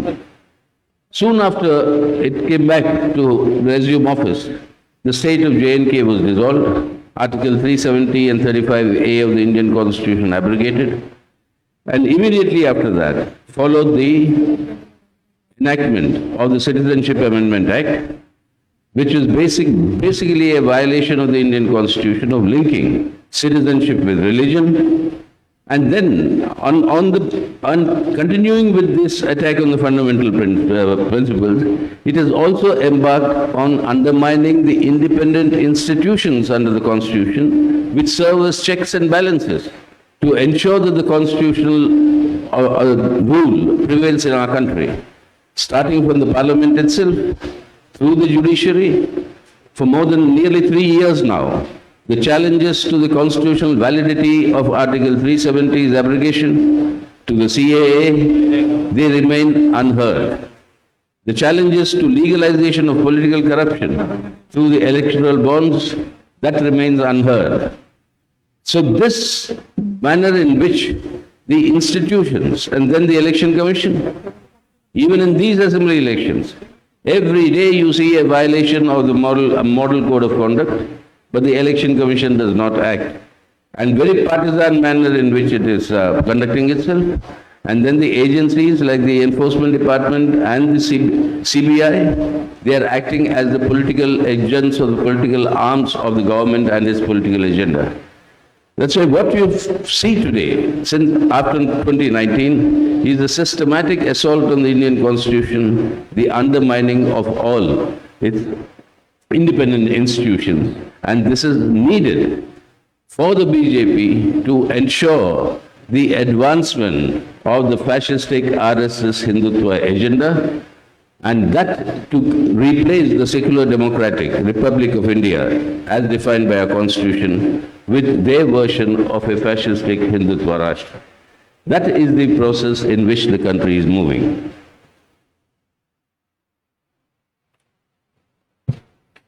രണ്ടായിരത്തി 19 ഈ സർക്കാർ, കേന്ദ്ര സർക്കാർ വീണ്ടും അധികാരത്തിലേക്ക് തിരിച്ചു വന്നത്. അന്നു മുതൽ സംഘടിതമായ ശ്രമം വഴി നമ്മുടെ ഭരണഘടനയുടെ അടിസ്ഥാന ശിലകളെ അട്ടിമറിക്കുന്നതിനാണ് ശ്രമിച്ചുകൊണ്ടിരിക്കുന്നത്. ജമ്മുകാശ്മീർ സംസ്ഥാനം ഇല്ലാതാക്കിയത്, ആർട്ടിക്കിൾ 370 റദ്ദു ചെയ്തത്, പൗരത്വ ഭേദഗതി നിയമം കൊണ്ടുവന്നത് എല്ലാം ഇതിന്റെ ഭാഗമാണ്. പൗരത്വ ഭേദഗതി നിയമം വഴി മതവും പൗരത്വവും തമ്മിൽ ബന്ധപ്പെടുത്തി അത് ഭരണഘടന അടിസ്ഥാന കാഴ്ചപ്പാടിൽ നിന്നുള്ള പൂർണ്ണമായ വ്യതിയാനമാണ്. അതോടൊപ്പം തന്നെ ഭരണഘടന അനുശാസിക്കുന്ന സ്വതന്ത്രമായ സ്ഥാപനങ്ങൾ, അവയ്ക്ക് ഓരോന്നിലും പ്രത്യേകമായിട്ടുള്ള ഇടം നമ്മുടെ ഭരണഘടന ഉറപ്പു നൽകുന്നുണ്ട്. ആ സ്വതന്ത്ര സ്ഥാപനങ്ങളെ അട്ടിമറിക്കുന്നതിനും ഈ ഭരണം ശ്രമിച്ചുകൊണ്ടിരിക്കുന്നു. പാർലമെന്റ്, ജുഡീഷ്യറി ഇവയെല്ലാം തന്നെ അതിന്റെ സ്വതന്ത്രമായ സ്വഭാവത്തെ മാറ്റുന്നതിനാണ് സർക്കാർ ശ്രമിക്കുന്നത്. ഈ കഴിഞ്ഞ 3 വർഷമായി ഇന്ത്യയുടെ ഉന്നത നീതിപീഠത്തിന് മുൻപിൽ ആർട്ടിക്കിൾ 370 റദ്ദു ചെയ്തതിനെതിരെയും പൗരത്വ ഭേദഗതി നിയമത്തിനെതിരെയുമുള്ള കേസുകൾ നിൽക്കുകയാണ്. അവ കേൾക്കാൻ തയ്യാറായിട്ടില്ല എന്നത് കാണേണ്ടതുണ്ട്. അതോടൊപ്പം തന്നെ രാഷ്ട്രീയമായ അഴിമതിയുടെ നിയമവൽക്കരണത്തിന്റെ വേദിയായിട്ടുള്ള തെരഞ്ഞെടുപ്പ് ബോണ്ടുകൾക്കെതിരെയുള്ള കേസും സുപ്രീം കോടതി ഇതുവരെയും കേട്ടിട്ടില്ല എന്നതും ശ്രദ്ധേയമാണ്. തെരഞ്ഞെടുപ്പ് കമ്മീഷൻ മറ്റൊരു സ്വതന്ത്ര സംവിധാനമാണ്. ആ തെരഞ്ഞെടുപ്പ് കമ്മീഷനെയും രാഷ്ട്രീയമായ താല്പര്യങ്ങൾക്ക് വേണ്ടി സർക്കാർ ഉപയോഗിക്കുകയാണ്. ഈ ഒടുവിൽ നടന്നുകൊണ്ടിരിക്കുന്ന നിയമസഭാ തെരഞ്ഞെടുപ്പുകളിലും നിരന്തരമായി ഭരണകക്ഷി പെരുമാറ്റച്ചട്ടങ്ങൾ ലംഘിക്കുന്നു. അങ്ങനെ പെരുമാറ്റച്ചട്ടങ്ങൾ ലംഘിക്കുമ്പോൾ അതിനെതിരെ നിലപാട് സ്വീകരിക്കാൻ കമ്മീഷൻ തയ്യാറാകുന്നില്ല. ഒരു പാർട്ടിസാൻ പ്രവർത്തന രീതിയിലേക്ക് തെരഞ്ഞെടുപ്പ് കമ്മീഷൻ മാറിയിരിക്കുന്നു. രാജ്യത്തിന്റെ അന്വേഷണ ഏജൻസികൾ സ്വതന്ത്രമായി പ്രവർത്തിക്കുമെന്ന് കരുതിയിരുന്നവ CBIയും അതുപോലെ തന്നെ EDയും ഉൾപ്പെടെയുള്ളവ ഗവൺമെന്റിന്റെയും BJPയുടെയും രാഷ്ട്രീയ ആയുധങ്ങളും ഉപകരണങ്ങളുമായി മാറുകയും അവരുടെ രാഷ്ട്രീയ അജണ്ടയുടെ പ്രയോഗത്തിന് നേതൃത്വം നൽകാൻ ശ്രമിക്കുകയും ചെയ്യുന്നു. 2019 അധികാരത്തിൽ വന്നതിന് ശേഷം ഈ ഗവൺമെന്റ് ഭരണഘടനയുടെ സ്വതന്ത്രമായിട്ടുള്ള എല്ലാ സ്ഥാപനങ്ങളെയും അട്ടിമറിക്കുന്നു. നമ്മുടെ രാജ്യത്തിന്റെ കാഴ്ചപ്പാടുമുള്ളത് ഒരു മതനിരപേക്ഷ ജനാധിപത്യ പരമാധികാര റിപ്പബ്ലിക് എന്നുള്ളതിനെ അട്ടിമറിച്ചുകൊണ്ട് ഫാസിസ്റ്റിക് RSS നയിക്കുന്ന ഒരു ഹിന്ദു രാഷ്ട്രയുടെ നിർമ്മിതിക്ക് വേണ്ടിയുള്ള പ്രവർത്തനങ്ങൾക്ക് ഈ സർക്കാർ നേതൃത്വം നൽകുന്നു. At the same time, these 4 years have also seen a big growth in people's resistance. We've had spontaneous people's movement, popular struggles that emerged. You had organized struggles that took place. And in this spontaneous and organized struggle, the anti-CAA, NPR, NRC, that struggle all across the country, the way it has spread, and it was actually an inspiring thing to see the youngsters, our youth, born post 2000, on one hand holding the national flag, in the other hand holding the constitutional preamble, and saying that we will defend our constitution, we will defend our republic. Now these sort of popular struggles have grown, and this would have even grown further, but for the outbreak of the pandemic. But that's a different matter. But then you had during these 4 years, every year, the working class, along with all the sections of the working people, going on all India strikes against this entire loot of our national assets, reckless privatization, the attacks on the rights of the working class, the abrogation of the labor laws and the new labor codes that have come. On all these issues, these struggles have been going on, and they're continuing even today in many of the public sector units that are being privatized. The banks, the insurance sector, the railways, everywhere resistance is growing. Now, but the highlight of this period has also been the historic farmer struggle. A struggle that lasted for more than 1 year, which finally made the obstinate Prime Minister Modi to retract and withdraw and repeal these agri laws, but he is not meeting the other assurances as given on the minimum support price or withdrawal of the cases against them or compensation for more than 700 farmers who died in this struggle. But that apart, these struggles show that popular resistance today, popular people's resistance today, people's struggles, is the way forward that we will have to strengthen in order to meet the challenge that this period is being thrown up with this government, the BJP and the RSS. അതോടൊപ്പം തന്നെ ഈ പിന്നിട്ട വർഷങ്ങളുടെ മറ്റൊരു സവിശേഷത ഇത്തരത്തിലുള്ള ആക്രമണോത്സുകത മുന്നോട്ട് കൊണ്ടുപോകുന്ന ഘട്ടത്തിലും ശക്തമായ ജനകീയ പ്രതിരോധങ്ങൾക്ക് രാജ്യം സാക്ഷ്യം വഹിച്ചുമുള്ളതാണ്. ചിലത് സ്വാഭാവികമായും പെട്ടെന്ന് ഉയർന്നു വരുന്ന പ്രശ്നങ്ങളെ അടിസ്ഥാനപ്പെടുത്തിയിട്ടുള്ളതും മറ്റു ചിലത് സംഘടിതമായി തന്നെ ആസൂത്രണം ചെയ്തവയുമാണ്. CAA പൗരത്വ ഭേദഗതി നിയമത്തിനെതിരായിട്ടുള്ള പോരാട്ടം എന്നുള്ളത് രാജ്യവ്യാപകമായി ശക്തിപ്പെട്ടു വന്ന ഒരു പോരാട്ടമാണ്. അതിൽ ഞാൻ കണ്ടൊരു സവിശേഷതയുള്ളത് യുവാക്കൾ വ്യാപകമായി ആ പോരാട്ടത്തിൽ കണ്ടുചേർന്നു. ഒരു കൈയിൽ ദേശീയ പതാകയും മറുകൈയിൽ ഭരണഘടനയുടെ ആമുഖവും കയ്യിലേന്തിക്കൊണ്ട് ഈ ഭരണഘടനയെ ഞങ്ങൾ സംരക്ഷിക്കും എന്ന് ഉറക്കെ പ്രഖ്യാപിച്ച ചെറുപ്പക്കാർ ഈ പോരാട്ടത്തിനെ മുന്നോട്ട് കൊണ്ടുപോയവരാണ്. മഹാമാരിയുടേതായ വ്യാപനം ചില പരിമിതികൾ തുടർച്ചയിൽ സൃഷ്ടിച്ചുവെങ്കിലും ഈ പോരാട്ടം ഏറ്റവും പ്രാധാന്യമേറിയതാണ്. ഈ കാലയളവിൽ തൊഴിലാളി വർഗം നിരവധി പ്രശ്നങ്ങളെ മുൻനിർത്തിക്കൊണ്ടുള്ള സമരങ്ങൾക്കും പണിമുടക്കങ്ങൾക്കും നേതൃത്വം നൽകുകയുണ്ടായി. ആസ്തികളുടെ കൊള്ളയ്ക്കെതിരെയുള്ള പോരാട്ടം, പൊതുമേഖലയുടെ സ്വകാര്യവൽക്കരണത്തിനെതിരായിട്ടുള്ള സമരം, ലേബർ കോഡിനെതിരായിട്ടുള്ള പോരാട്ടങ്ങൾ, അവകാശങ്ങൾ സംരക്ഷിക്കുന്നതിനുള്ള സമരങ്ങളെല്ലാം തന്നെ ഇതിന്റെ ഭാഗമാണ്. നിരവധി പൊതുമേഖലാ സ്ഥാപനങ്ങൾ സ്വകാര്യവൽക്കരിക്കുന്നതിന് ഈ ഗവൺമെന്റ് നേതൃത്വം നൽകുന്നു. ബാങ്കുകൾ, ഇൻഷുറൻസ്, റെയിൽവേ എല്ലാം സ്വകാര്യവൽക്കരിക്കുകയാണ്. അവയ്ക്കെതിരെയുള്ള പോരാട്ടങ്ങൾ തുടർന്നുകൊണ്ടേയിരിക്കുന്നു. ഈ കാലയളവിൽ ഏറ്റവും പ്രധാനമായ ഒരു സംഭവം എന്നുള്ളത് ചരിത്രം സൃഷ്ടിച്ച കർഷക പോരാട്ടത്തിന്റെ വിജയമാണ്. ഏകദേശം 1 വർഷത്തോളം വീണ്ടും എന്ന പോരാട്ടം, ആ പോരാട്ടം വിജയം കൈവരിക്കാൻ കഴിഞ്ഞു എന്നത് ഏറ്റവും പ്രധാനപ്പെട്ട കാര്യമാണ്. കർഷക വിരുദ്ധമായ നിയമങ്ങൾ പിൻവലിക്കുന്നതിനും റദ്ദു ചെയ്യുന്നതിനും ഏകാധിപത്യ പ്രവണതയുള്ള മോഡിയെ നിർബന്ധിതമാക്കാൻ ആ പോരാട്ടത്തിന് കഴിഞ്ഞു എന്നുള്ളത് ആവേശഭരിതമായ അനുഭവമാണ്. കേസുകൾ പിൻവലിക്കലും നഷ്ടപരിഹാരം നൽകലും തറവിലയുടെ പ്രശ്നങ്ങളെല്ലാം ചിലത് നിൽക്കുന്നുണ്ടെങ്കിലും പ്രധാനപ്പെട്ട പ്രശ്നങ്ങളെല്ലാം നേടിയെടുക്കാൻ കഴിഞ്ഞ ഈ കർഷക പോരാട്ടം ചരിത്ര സംഭവമായി കാണണം. ഇത് കാണിക്കുന്നത് ജനകീയമായ പ്രതിരോധങ്ങളാണ് രാജ്യത്തെ മുന്നോട്ട് നയിക്കാനുള്ള വഴി തെളിയിക്കുന്നു എന്നുള്ളതാണ്. ഈ രാജ്യത്ത് ഏകാധിപത്യ പ്രവണതകളോട് മുന്നോട്ട് പോകുന്ന BJP, RSS കൂട്ടുകെട്ടിന്റെ നയങ്ങൾക്കെതിരെയുള്ള അവർ സൃഷ്ടിക്കുന്ന വെല്ലുവിളികളെ മറികടക്കാനുള്ള വഴി എന്നുള്ളത് ജനകീയ പോരാട്ടങ്ങളെ, ജനകീയ പ്രതിരോധങ്ങളെയാകെ ശക്തിപ്പെടുത്തുക എന്നതാണ്. And this period, since the last conferences of ours, has also been a period when under this government, India's international position has further been cemented as a junior subordinate partner of US imperialism.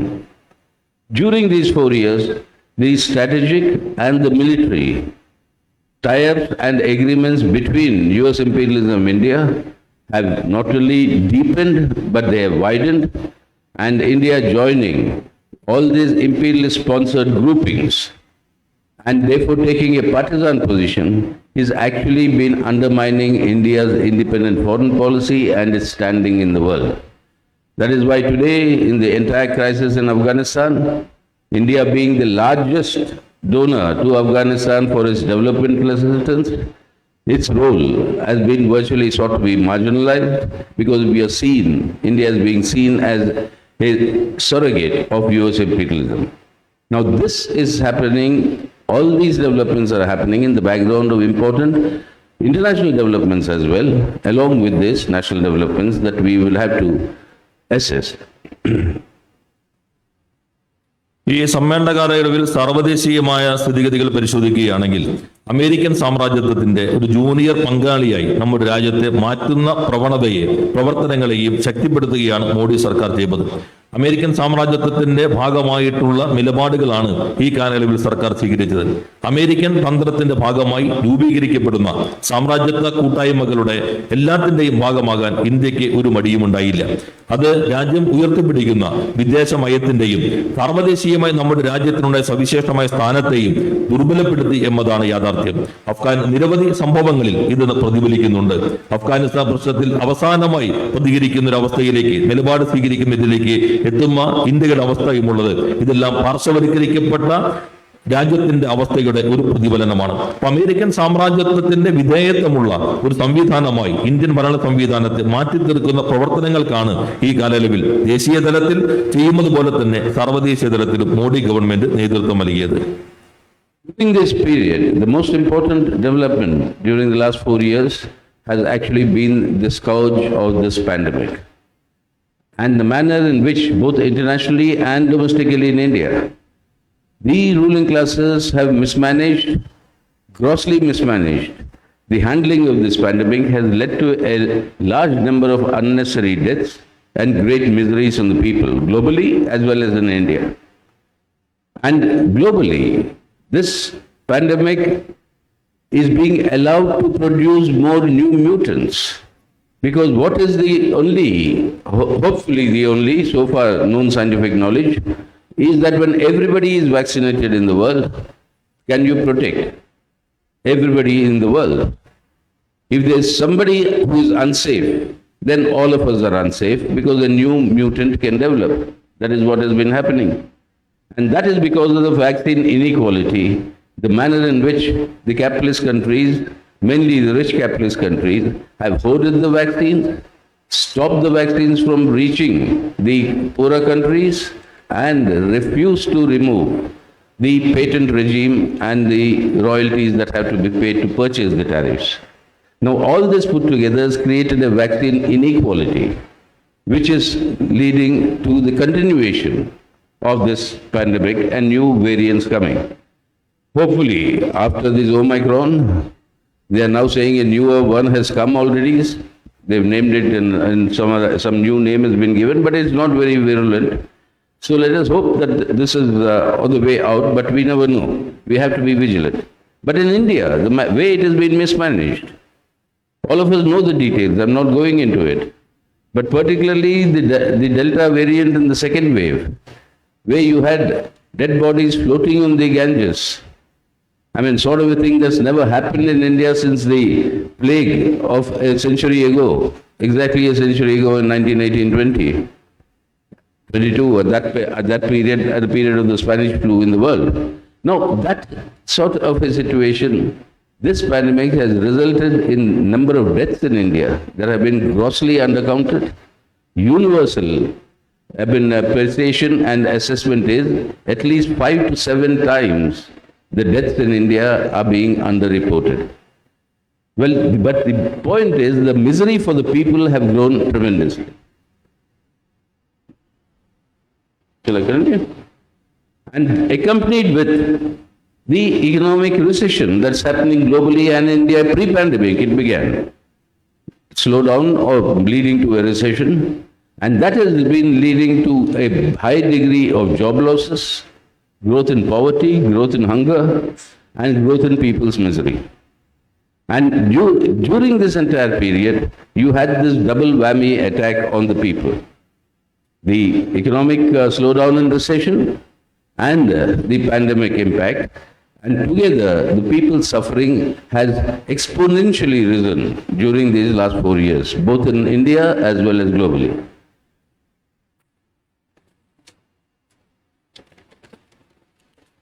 ഈ 4 വർഷം സമ്മേളന കാലയളവിൻ്റെതായ ഈ 4 വർഷം ഏറ്റവും പ്രധാനപ്പെട്ട ഒരു സംഭവം സർവ്വദേശീയമായും ദേശീയമായും മഹാമാരി സൃഷ്ടിച്ചിട്ടുള്ള ആഘാതങ്ങളാണ്.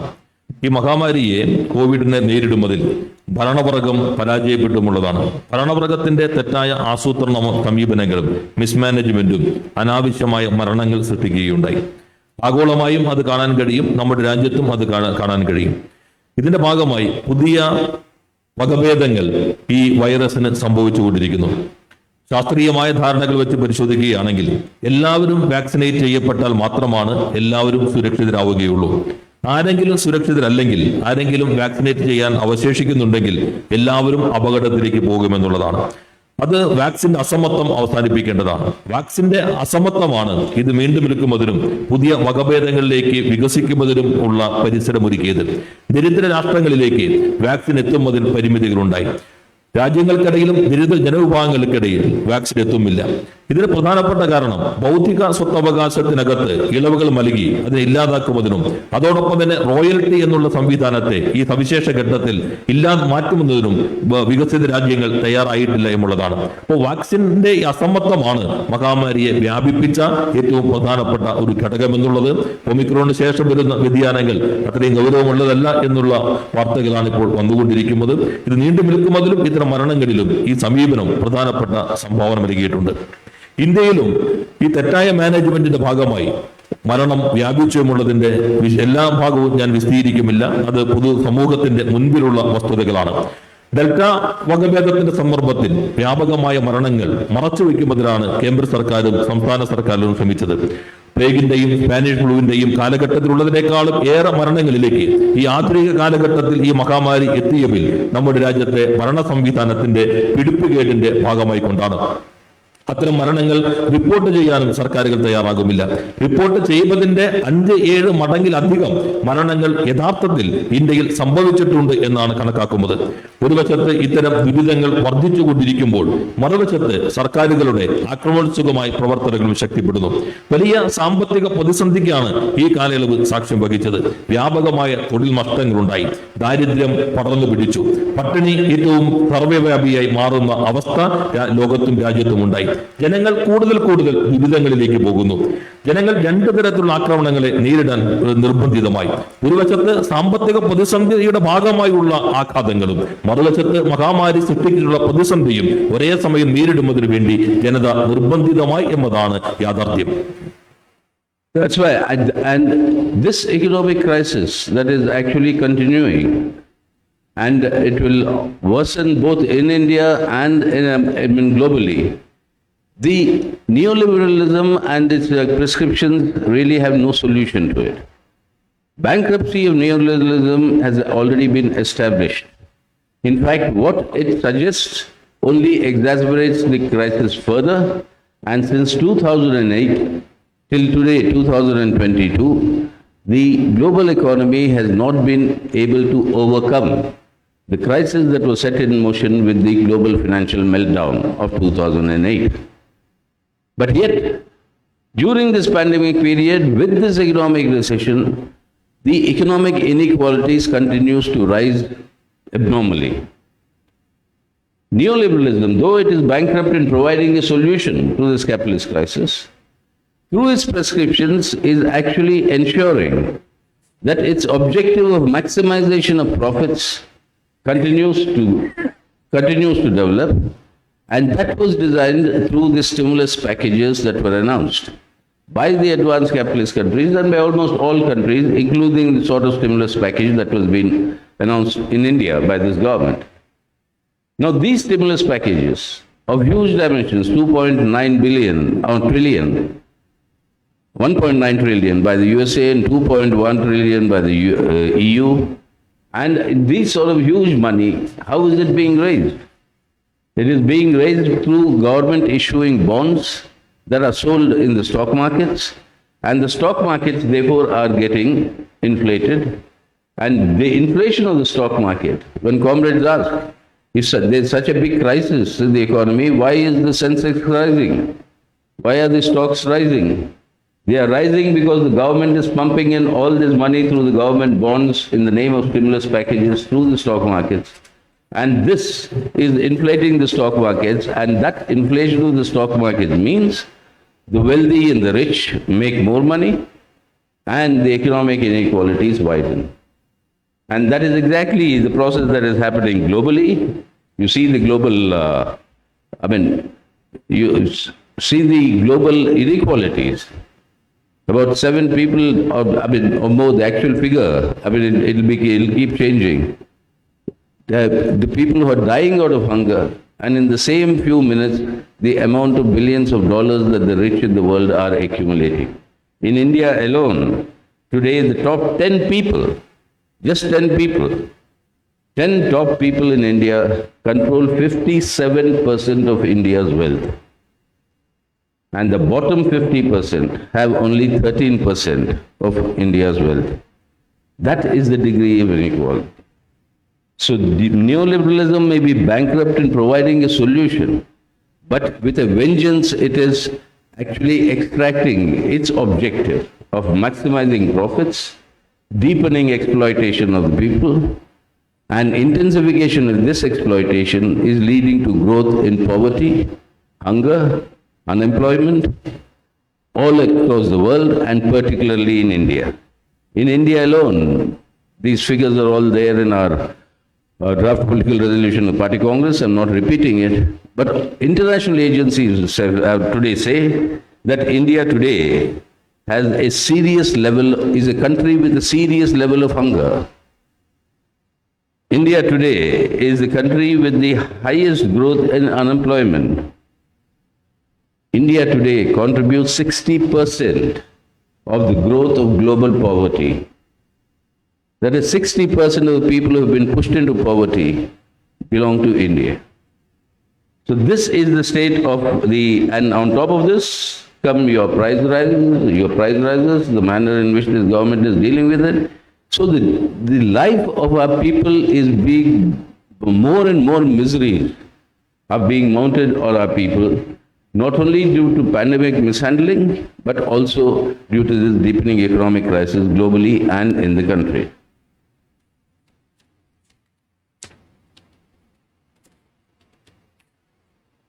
സർവ്വദേശീയമായും രാജ്യത്തും സാമ്പത്തിക പ്രതിസന്ധി തുടരുകയാണ്. നവ ഉദാരവൽക്കരണ നയങ്ങൾക്ക് ഈ പ്രതിസന്ധി പരിഹരിക്കാൻ കഴിയുമില്ല എന്നതാണ് യാഥാർത്ഥ്യം. അവ അക്കാര്യത്തിൽ പാപ്പരീകരിക്കപ്പെട്ട നയങ്ങളാണ് പിന്തുടരുന്നത്. പരിഹരിക്കാൻ കഴിയുന്നില്ല എന്ന് മാത്രമല്ല, നവ ഉദാരവൽക്കരണ നയം മുന്നോട്ട് വയ്ക്കുന്ന പരിഹാര മാർഗങ്ങളുടെ കുറിപ്പടികൾ യഥാർത്ഥത്തിൽ ഈ പ്രതിസന്ധിയെ കൂടുതൽ രൂക്ഷമാക്കുകയാണ് ചെയ്യുന്നത്. 2009 മുതൽ ഇങ്ങോട്ടുള്ള കാലയളവ് നോക്കിക്കഴിഞ്ഞാൽ അത്തരത്തിലുള്ള പരിഹാര മാർഗങ്ങൾ കൂടുതൽ പ്രതിസന്ധി ആഗോളമായി തന്നെ ശക്തിപ്പെടുത്തിയിരിക്കുന്നു. ലോക സമ്പദ്ഘടന നേരിടുന്ന പ്രതിസന്ധി മറികടക്കുന്നതിന് ഈ കാലയളവിൽ കഴിഞ്ഞിട്ടില്ല എന്നതാണ് വസ്തുത. മഹാമാരി സൃഷ്ടിക്കപ്പെട്ടുള്ള പ്രശ്നങ്ങളും സാമ്പത്തിക അസമത്വത്തിൻ്റെതുമായിട്ടുള്ള ഇന്നത്തെ അവസ്ഥ, സാമ്പത്തിക പ്രതിസന്ധിയുടേതുമായ ഇന്നത്തെ അവസ്ഥ അസാധാരണമായ സാമ്പത്തിക അസമത്വം ലോകത്ത് സൃഷ്ടിച്ചു എന്നുള്ളതാണ്. നവ ഉദാരവൽക്കരണത്തിന്റെ കുറിപ്പടികൾ ലാഭം പരമാവധി ഉണ്ടാക്കുന്നതിന് സഹായിക്കുന്ന സമീപനം മാത്രമാണ് മുന്നോട്ട് വയ്ക്കുന്നത്. ഈ കാലയളവിൽ വിവിധ സർക്കാരുകൾ പ്രഖ്യാപിച്ചിട്ടുള്ള ഉത്തേജക പാക്കേജുകൾ, അമേരിക്കയുടെ 1 ട്രില്യൺ ഉൾപ്പെടെയുള്ള പാക്കേജുകൾ വലിയ പണം ചെലവഴിക്കുന്നതിൻ്റെതായ പ്രഖ്യാപനങ്ങളാണെങ്കിലും ഈ പണം പൂർണ്ണമായും സമ്പന്നർക്ക് വേണ്ടിയാണ് മാറ്റിവെക്കുന്നത്. പ്രധാനമായും ഉത്തേജക പാക്കേജുകളിലൂടെ മാറ്റിവെക്കപ്പെട്ട പണം ബോണ്ടുകളായി ഓഹരി കമ്പോളത്തിലേക്ക് വരുന്നു. ഓഹരി കമ്പോളത്തിലേക്ക് സർക്കാർ ബോണ്ടുകൾ വഴി വരുന്നതോടെ ഓഹരിയുടെ മൂല്യം വർദ്ധിക്കുന്നു. ഓഹരികൾ കുതിച്ചു കയറുന്നതായ ഒരു പ്രതീതി സൃഷ്ടിക്കുന്നു.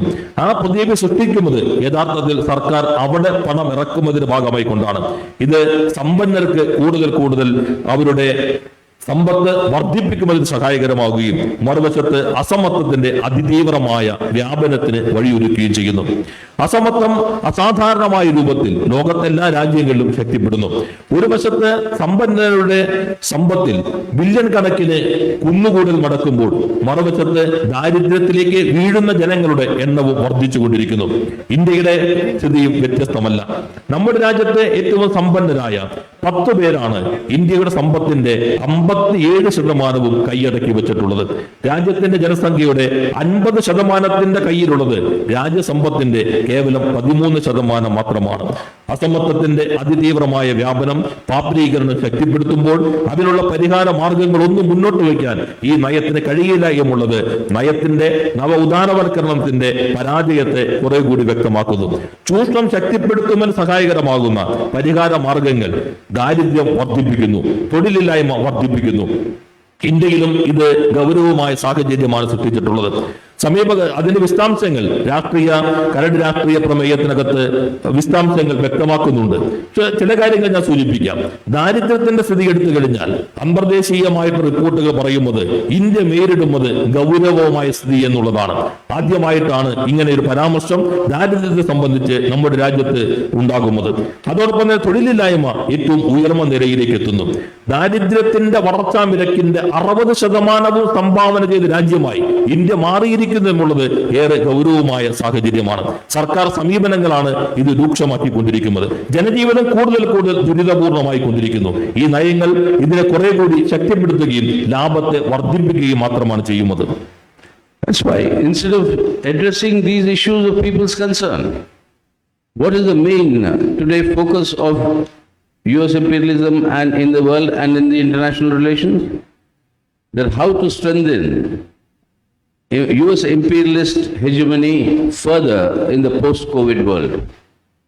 During the period of these last 4 years, the manner in which the socialist countries have tackled the pandemic, the manner in which they overcame the problems to their own people, their health challenges and emergency to their own people, and then restored their economic activity, that has led to China, on the basis of its past achievements, to actually emerge as the second largest economic powerhouse in the world. This China's growing global influence and its growing strength, that is being seen by US imperialism as a major threat to its own hegemony. Earlier, the strategy of US imperialism was to contain China. The policy was the containment of China. Now it is to contain and isolate China. And in the isolation of China, US imperialism is rallying all its allies, the G7, the NATO allies, the European Union, is rallying all its allies in trying to create a situation whereby it will isolate China in global affairs so that China doesn't pose a threat and a challenge to its hegemony in the world. Now this is setting in motion, has already set in motion various developments that actually sharpen the global contradictions, particularly between imperialism and socialism. And this process will have a far-bearing effect in the international developments in the coming period. So along with intensifying exploitation, that is the contradiction between labor and capital, along with greater pressures on the third world, on the developing countries, contradiction between imperialism and the developing countries, and the tensions that are growing amongst the imperialist centers. They are not reached major contradictions, but tensions that are developing, how to deal with China, how to deal with the current Ukraine crisis. I'll just come to it. How to deal with that. These conflicts that are coming, so you find all the 4 major contradictions. The central contradiction of imperialism versus socialism, inter-imperialist tensions and certain degrees of conflicts that are rising, the contradiction between imperialism and the developing countries, and the fundamental contradiction of capitalism between labor and capital. So the world is moving towards a greater degree of intensification in these contradictions that has its own dynamics.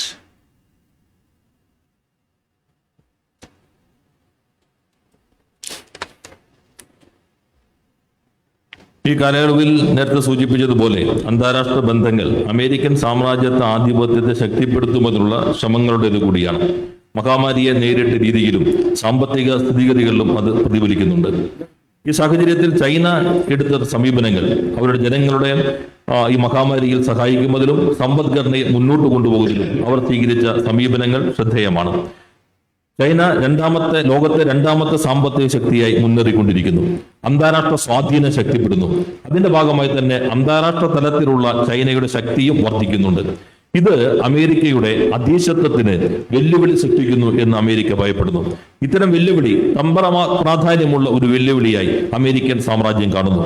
അതുകൊണ്ട് ചൈനയെ ഒറ്റപ്പെടുത്തുക, ചൈനയെ വളഞ്ഞിടുക എന്ന തന്ത്രം American സാമ്രാജ്യത്വം സ്വീകരിക്കുന്നു.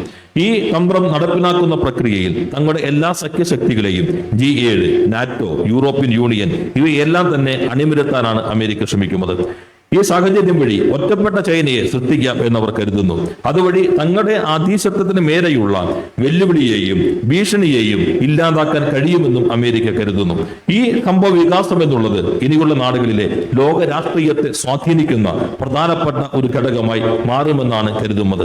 സാമ്രാജ്യത്വവും സോഷ്യലിസവും തമ്മിലുള്ള വൈരുദ്ധ്യം ഈ കാലയളവിൽ ശക്തിപ്പെടുന്നു. അത് ലോകത്തിന്റെ ഗതിവിഗതികളെ നിർണ്ണയിക്കുന്ന പുതിയ രൂപങ്ങളിലേക്ക് വികസിക്കുകയും ചെയ്യുന്നു. 4 അടിസ്ഥാനമായ വൈരുദ്ധ്യങ്ങളും മുഖ്യ വൈരുദ്ധ്യങ്ങളും മൂലധനവും അധ്വാനവും തമ്മിലുള്ള വൈരുദ്ധ്യം അത് ഈ കാലയളവിൽ ശക്തിപ്പെട്ടിട്ടുണ്ട്.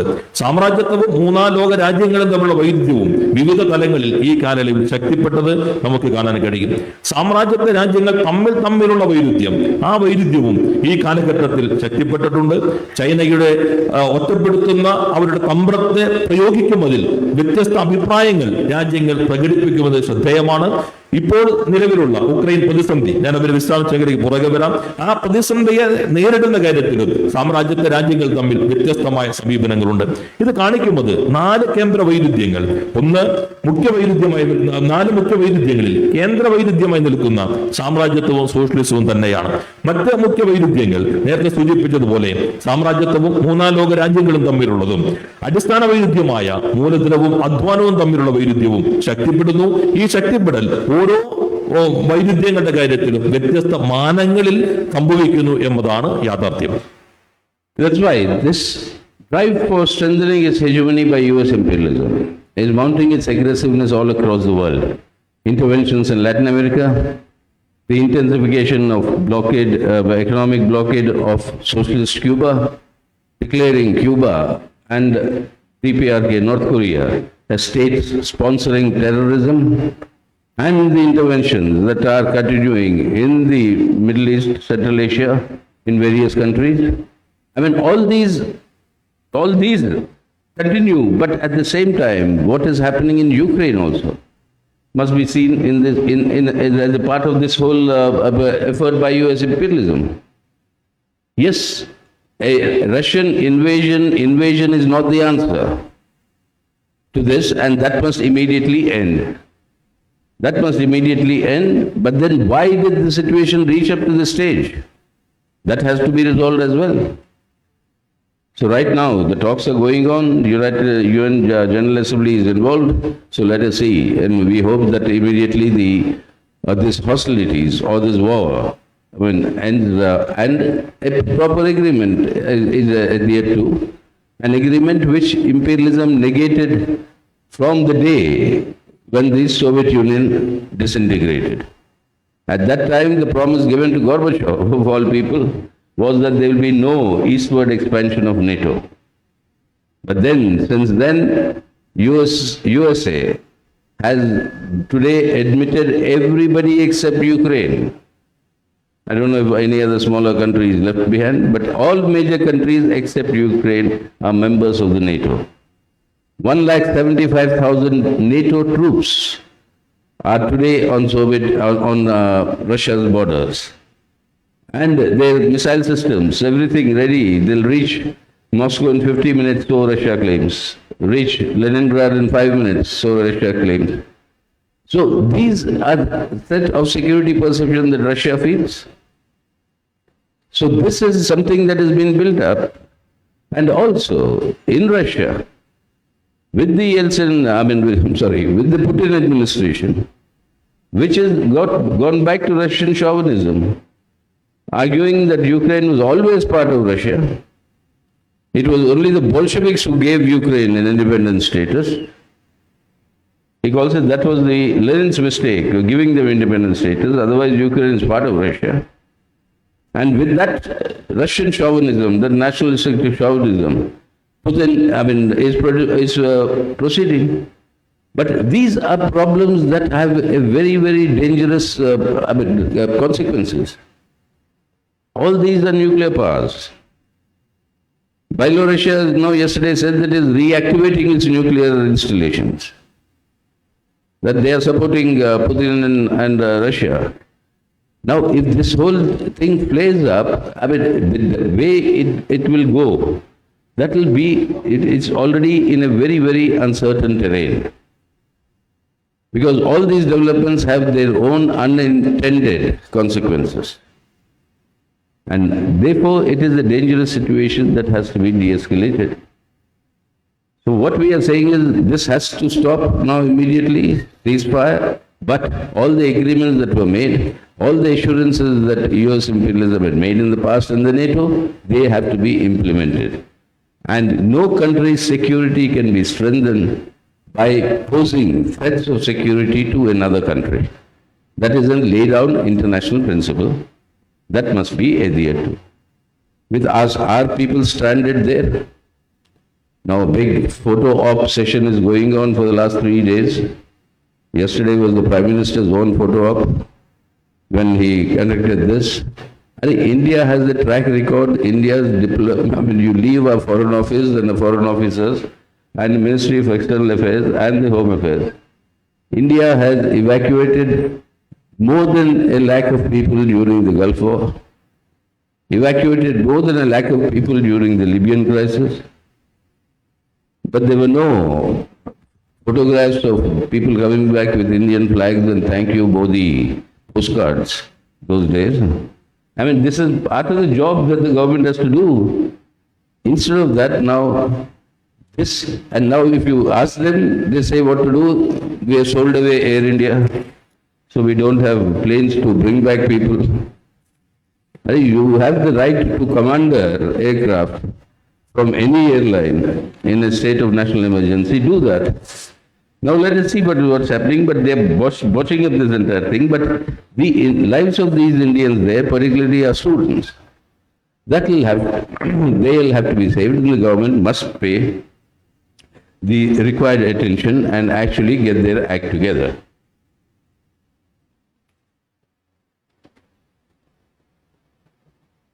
അമേരിക്കൻ അധീശത്വത്തിൻ്റെതായ നടപടികൾ ഈ കാലയളവിൽ പല രാജ്യങ്ങളുമായി ബന്ധപ്പെട്ടും പല ഭൂപ്രദേശങ്ങളുമായി ബന്ധപ്പെട്ടും കാണാൻ കഴിയും. ലാറ്റിൻ അമേരിക്കയിലുള്ള തുടർച്ചയായ അമേരിക്കൻ ഇടപെടൽ, ക്യൂബയ്ക്ക് നേരെയുള്ള സാമ്പത്തിക ഉപരോധം, ക്യൂബയും ദക്ഷിണ കൊറിയയും ഭരണകൂട ഭീകരതയുടെ രാജ്യങ്ങളായി ചിത്രീകരിച്ചുകൊണ്ടുള്ള ഒറ്റപ്പെടുത്താൻ ശ്രമങ്ങൾ, ഇവയെല്ലാം തന്നെ ഇപ്പോഴും തുടരുകയാണ്. എന്നാൽ യഥാർത്ഥത്തിൽ എന്താണ് ഈ സംഭവങ്ങളിൽ അമേരിക്ക സ്വീകരിക്കുന്ന സമീപനം? ഏറ്റവും ഒടുവിൽ ഉക്രൈനിൽ നടക്കുന്ന സംഭവ വികാസങ്ങൾ, റഷ്യൻ കടന്നാക്രമണം എന്നുള്ളത് ഒരു ഉത്തരമായി നമ്മൾ കാണുന്നേയില്ല. എത്രയും പെട്ടെന്ന് യുദ്ധം അവസാനിപ്പിക്കാൻ കഴിയണം, സമാധാനം പുനഃസ്ഥാപിക്കാൻ കഴിയേണ്ടത് ലോകത്തിന്റെ ആവശ്യമാണ്. എന്നാൽ എങ്ങനെയാണ് ഇന്നത്തെ സാഹചര്യത്തിലേക്ക്, ഈ സംഭവ വികാസങ്ങളിലേക്ക് എത്തിച്ചേർന്നത് എന്നത് പരിശോധിക്കേണ്ടതുണ്ട്. ഇപ്പോൾ ചർച്ചകൾ നടക്കുന്നുണ്ട്. ആ ചർച്ചകൾ വഴി യുദ്ധം അവസാനിക്കണമെന്നാണ് നമ്മൾ എല്ലാവരും പ്രതീക്ഷിക്കുന്നത്. അതാണ് യഥാർത്ഥത്തിൽ ലോകം ആഗ്രഹിക്കുകയും ചെയ്യുന്നത്. എന്നാൽ ഇതിലേക്ക് എത്തിയ പ്രധാനപ്പെട്ട രീതികൾ അമേരിക്കയുമായി ബന്ധപ്പെട്ട് തന്നെയാണ് നിൽക്കുന്നത്.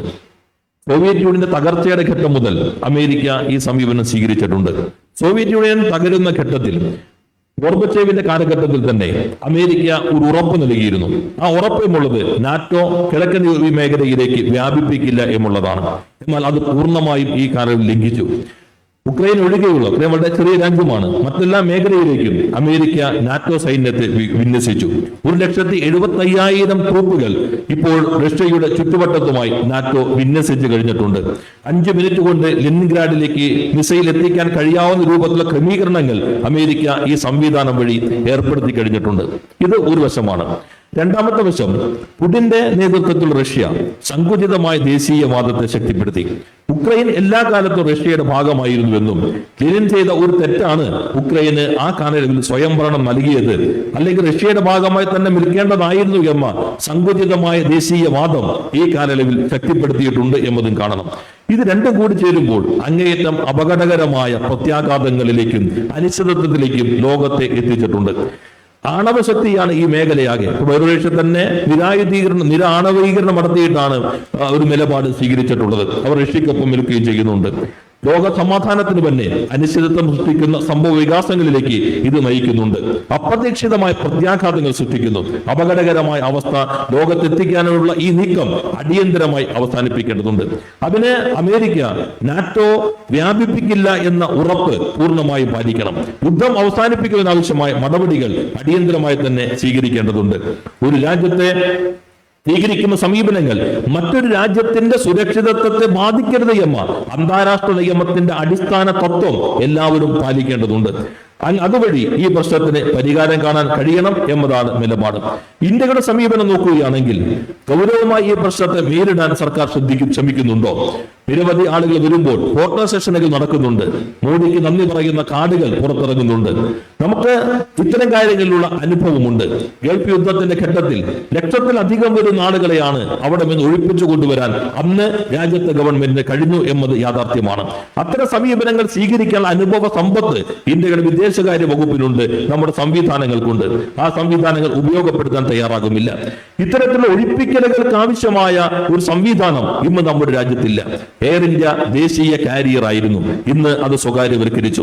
എന്നാൽ ദേശീയമായ ഒരു അടിയന്തര ആവശ്യത്തിന്റെ ഘട്ടത്തിൽ ഏത് കാരിയറും ഏറ്റെടുത്ത് അതിന് ഉപയോഗിക്കാനുള്ള അധികാരം നമ്മുടെ രാജ്യത്തിന്റെ സർക്കാരിനുണ്ട്. ആ അധികാരം ഉപയോഗിക്കാൻ ഗവൺമെന്റ് തയ്യാറാകുമില്ല. ഇത്തരം പ്രശ്നങ്ങളിൽ ശരിയായ രൂപത്തിൽ അനുഭവങ്ങളുടെ അടിസ്ഥാനത്തിൽ ഇടപെടാൻ സർക്കാർ തയ്യാറാകേണ്ടതുണ്ട്. Against this imperialist agenda and its efforts to strengthen its global hegemony, there has also been growing popular resistance in various countries in the world. And this is particularly now been visible in Latin America, where a very big historic event took place in Chile, where in the elections the left won, and not only won, but Chile was the experiment with which neoliberalism began 50 years ago, and with the coup against Allende's government. In that Chile now you have a left government with Communist Party's participation in very prominent positions. You have the progressive forces and the left forces winning elections in Peru. You have the development, the growth of the left and the resistance against imperialism in Bolivia, in Honduras, and of course Venezuela stands out in the form of the resistance continuing to thwart all US imperialism's designs there, and socialist Cuba that remains the beacon of inspiration, that even today it stands up to all these pressures and in fact continues to develop despite all these pressures. But this resistance is also there in other capitalist countries in the world, not in terms of electoral victories like it happened in Latin America. There's some gains in some European countries, but the working class movement, but the peasantry, they are also out resisting all these efforts and the greater austerity measures thanks to this deepening economic slowdown leading up to recession, which at least we think it's already a recession, but they won't officially accept it.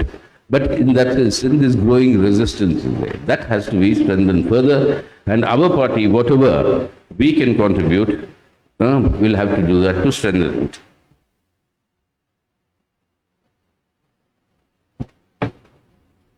സാമ്രാജ്യത്വ agenda ശക്തിപ്പെടുത്തുന്ന പ്രവർത്തനങ്ങൾക്ക് America നേതൃത്വം നൽകുന്ന ഘട്ടത്തിൽ തന്നെ ജനകീയ പ്രതിരോധങ്ങൾ വിവിധ രാജ്യങ്ങളിൽ ശക്തിപ്പെടുന്നു എന്നതും കാണണം.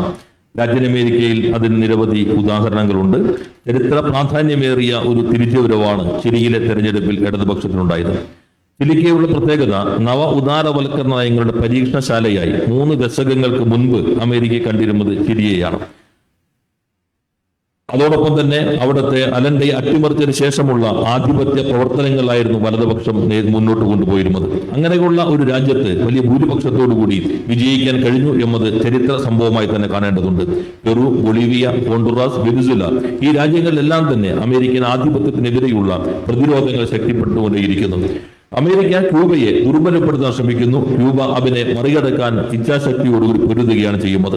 ഇത്തരം സമ്മർദ്ദങ്ങൾക്കിടയിലും ജനകീയമായ പ്രതിരോധങ്ങൾ ശക്തിപ്പെടുകയും വ്യാപിക്കുകയും ചെയ്യുന്നു എന്നുള്ളത് ആവേശകരമാണ്.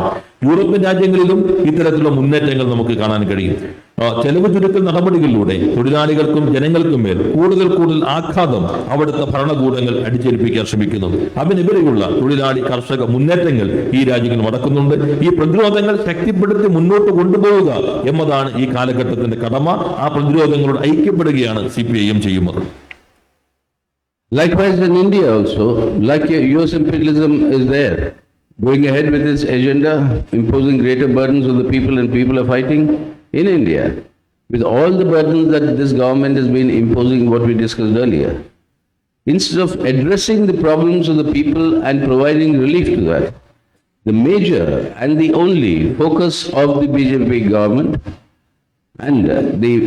is to advance the fascistic RSS agenda.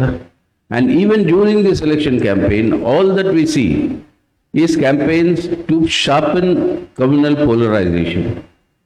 The UP CM talks in terms of 80-20. The hijab controversy in Karnataka.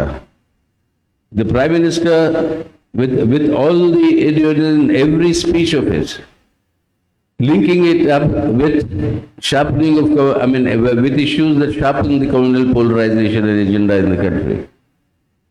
And with this agenda, the only way they think that they can garner people's support is by sharpening this communal polarization. And this sharpening of communal polarization is reaching to a stage whereby it is today the only weapon left, electoral weapon left in the hands of the BJP to continue to win elections. And in this process, they are actually destroying not only social harmony, but the unity, integrity of our country. And this is the dangerous direction, but determined direction in which they are going, because that is how they will achieve their objective of the fascistic RSS Hindutva Rashtra.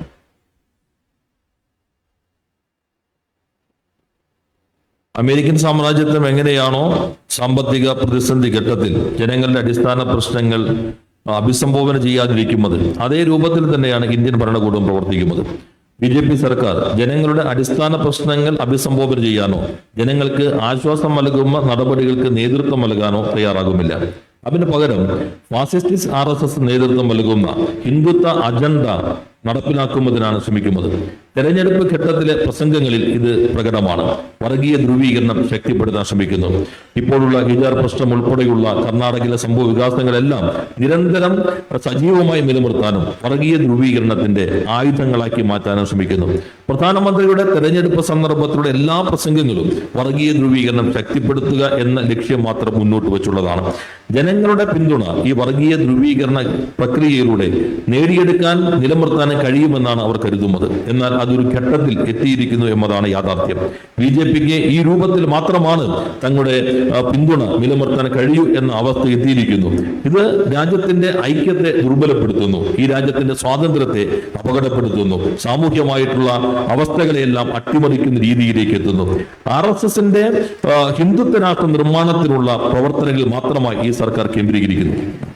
That is why today it is absolutely essential not only for protecting and safeguarding the Indian Constitution and the constitutional secular democratic republic, not only to protect the rights of the people and to improve the welfare and the livelihood and the lives of our people, not only to ensure social harmony, communal harmony in our country, and to strengthen unity and integrity of India, but more importantly, to advance the revolutionary struggle towards a people's democracy, people's democratic revolution, through the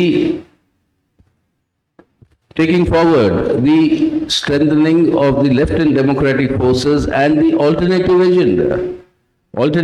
agenda and the alternative policies that have to be mounted against the ruling classes. In order for this to move forward, it is essential that in today's conditions that the BJP must be isolated and defeated. ഇന്നത്തെ Indian സാഹചര്യം അനിവാര്യമാക്കുന്ന ഒരു ഘടകമുണ്ട്. നമ്മുടെ ഉത്തരവാദിത്വം എന്നുള്ളത് ഈ ഭരണഘടനയെ പരമാധികാര റിപ്പബ്ലിക്കിനെ സംരക്ഷിക്കുക എന്നതിനകത്ത് മാത്രമല്ല, അതോടൊപ്പം തന്നെ ജനങ്ങളുടെ ജീവിത നിലവാരം തകർക്കുന്ന നയങ്ങൾക്കെതിരെയുള്ള പോരാട്ടവും അത് ജീവിത നിലവാരം ഉയർത്തുന്നതിന് വേണ്ടി സമരവും മുന്നോട്ട് കൊണ്ടുപോവുക എന്നതിനകത്ത് മാത്രവും പരിമിതപ്പെടുമില്ല. രാജ്യത്തിന്റെ ഐക്യവും അഖണ്ഡതയും സംരക്ഷിക്കുന്നതിനുള്ള പ്രവർത്തനങ്ങളകത്തും പരിമിതപ്പെടുമില്ല. ഈ ഉത്തരവാദിത്തങ്ങളെല്ലാം നിർവഹിക്കുന്നതോടൊപ്പം തന്നെ ജനകീയ ജനാധിപത്യ വിപ്ലവത്തിന്റെ പോരാട്ടം ശക്തിപ്പെടുത്തേണ്ടത് ഇന്നത്തെ ഇന്ത്യയിൽ അത്യാവശ്യമായ അനിവാര്യമായ ഘടകമാണ്. അതിന് ഇടതുപക്ഷ ശക്തികൾ മുന്നോട്ട് വരേണ്ടതുണ്ട്, ശക്തിപ്പെടേണ്ടതുണ്ട്. ഒരു ബദൽ അജണ്ട, ബദൽ നയം, ഭരണവർഗത്തിന്റെ നയങ്ങൾക്കെതിരെയുള്ള ബദൽ മുന്നോട്ട് വെച്ചുകൊണ്ട് ജനങ്ങളെയാകെ അണിനിരത്താൻ കഴിയണം. അതുവഴി BJPയെ ഒറ്റപ്പെടുത്താനും BJPയെ പരാജയപ്പെടുത്താനും നമുക്ക് കഴിയണം. That's why to isolate BJP does not only mean electorally to isolate them. Isolation cannot happen only through two elections. The isolation has to happen on the basis of a consistent and a very strong political, ideological, organizational and cultural campaigns against the Hindutva agenda. And this has to be strengthened by the party. And if this has to be strengthened by the party, like for instance the promotion of irrationality and unreason, obscurantism, backwardness, which is all part of the BJP's, of the Hindutva agenda, or the entire, social order based on the Manusmriti, or the status of women, the way they want to reduce it to. All these are part of the Hindutva agenda, and these will have to be met with ideologically and defeated. Today they are promoting the new education policy, completely a license to replace Indian history with Hindu mythology, to replace Indian philosophy with Hindu theology. And this is the entire objective that they are going ahead with. This has to be challenged in the cultural field, in all these fields. But this requires that we must independently increase our independent strength and political intervention capacities at the all India level. And this is the foremost task. If we have to isolate the BJP, our strength must be increased much more than what it is today, and that is the focus that the party must undertake.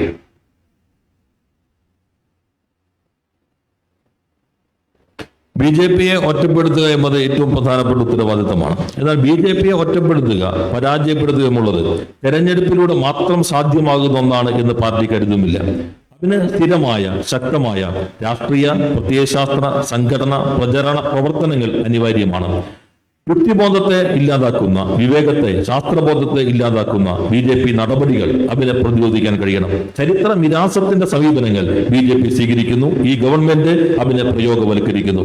മനുസ്മൃതി നടപ്പിലാക്കാൻ ശ്രമിക്കുന്നു. സ്ത്രീയുടെ പദവി ദുർബലപ്പെടുത്തുകയും കുറെ കൂടി മോശപ്പെട്ട അവസ്ഥയിലേക്ക് എത്തിക്കാൻ ശ്രമിക്കുകയും ചെയ്യുന്നു.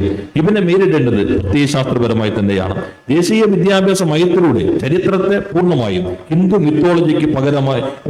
മിത്തോളജിയെ ചരിത്രത്തിന് പകരമായി സ്ഥാപിക്കാൻ ശ്രമിക്കുന്നു. ഇന്ത്യൻ ദർശനം എന്നുള്ളത് ഹിന്ദു തിയോളജിയാണ് എന്ന് സ്ഥാപിക്കാൻ ശ്രമിക്കുന്നു. ഇതിനെയെല്ലാം നേരിടണമെങ്കിൽ പ്രത്യയശാസ്ത്രപരമായ കരുത്ത് പ്രധാനപ്പെട്ടതാണ്. അതിനെ കഴിയണമെങ്കിൽ CPIMന്റെ നമ്മുടെ സ്വതന്ത്രമായ ശക്തി വർദ്ധിപ്പിക്കണം. ദേശീയ തലത്തിലുള്ള രാഷ്ട്രീയ ഇടപെടൽ ശേഷി വർദ്ധിപ്പിക്കണം. അങ്ങനെ മാത്രമേ നമുക്ക് ഈ ഉത്തരവാദിത്വം ഏറ്റെടുക്കാൻ കഴിയുള്ളൂ, BJPയെ ഒറ്റപ്പെടുത്താൻ കഴിയുള്ളൂ. അതിനാവശ്യമായ സമീപനങ്ങളായിരിക്കും പാർട്ടി കോൺഗ്രസ് പ്രധാനമായും ചർച്ച ചെയ്യുന്നത്. And therefore, on this basis, the focus is on developing the independent strength of our party and our political intervention capacities. On that basis, move towards strengthening the unity of the left forces. And this will have to be done, both our independent strength and the unity of the left forces, through launching people's struggles, class struggles and popular struggles, and in intervening in all spontaneous responses that may emerge in the future. Through this, to strengthen not only ourselves but also the unity of the left forces, and on that basis to marshal all the democratic forces along with the left and move towards the left and democratic, alternative with alternative policies, challenging the bourgeois landlord ruling classes policies as the alternative for the people and for the country.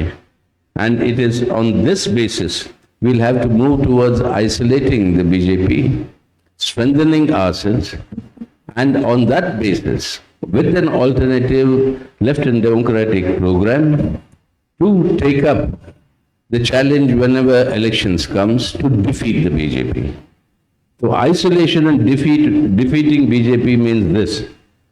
Our work independently to strengthen ourselves, strengthen the campaigns, political, ideological, cultural and organizationally meet the challenge of the RSS BJP, strengthen ourselves, strengthen left unity, consolidate left and democratic forces, pose the alternative policies as the alternative to the ruling class policies, and on that basis strengthen popular struggles, class struggles, and move forward.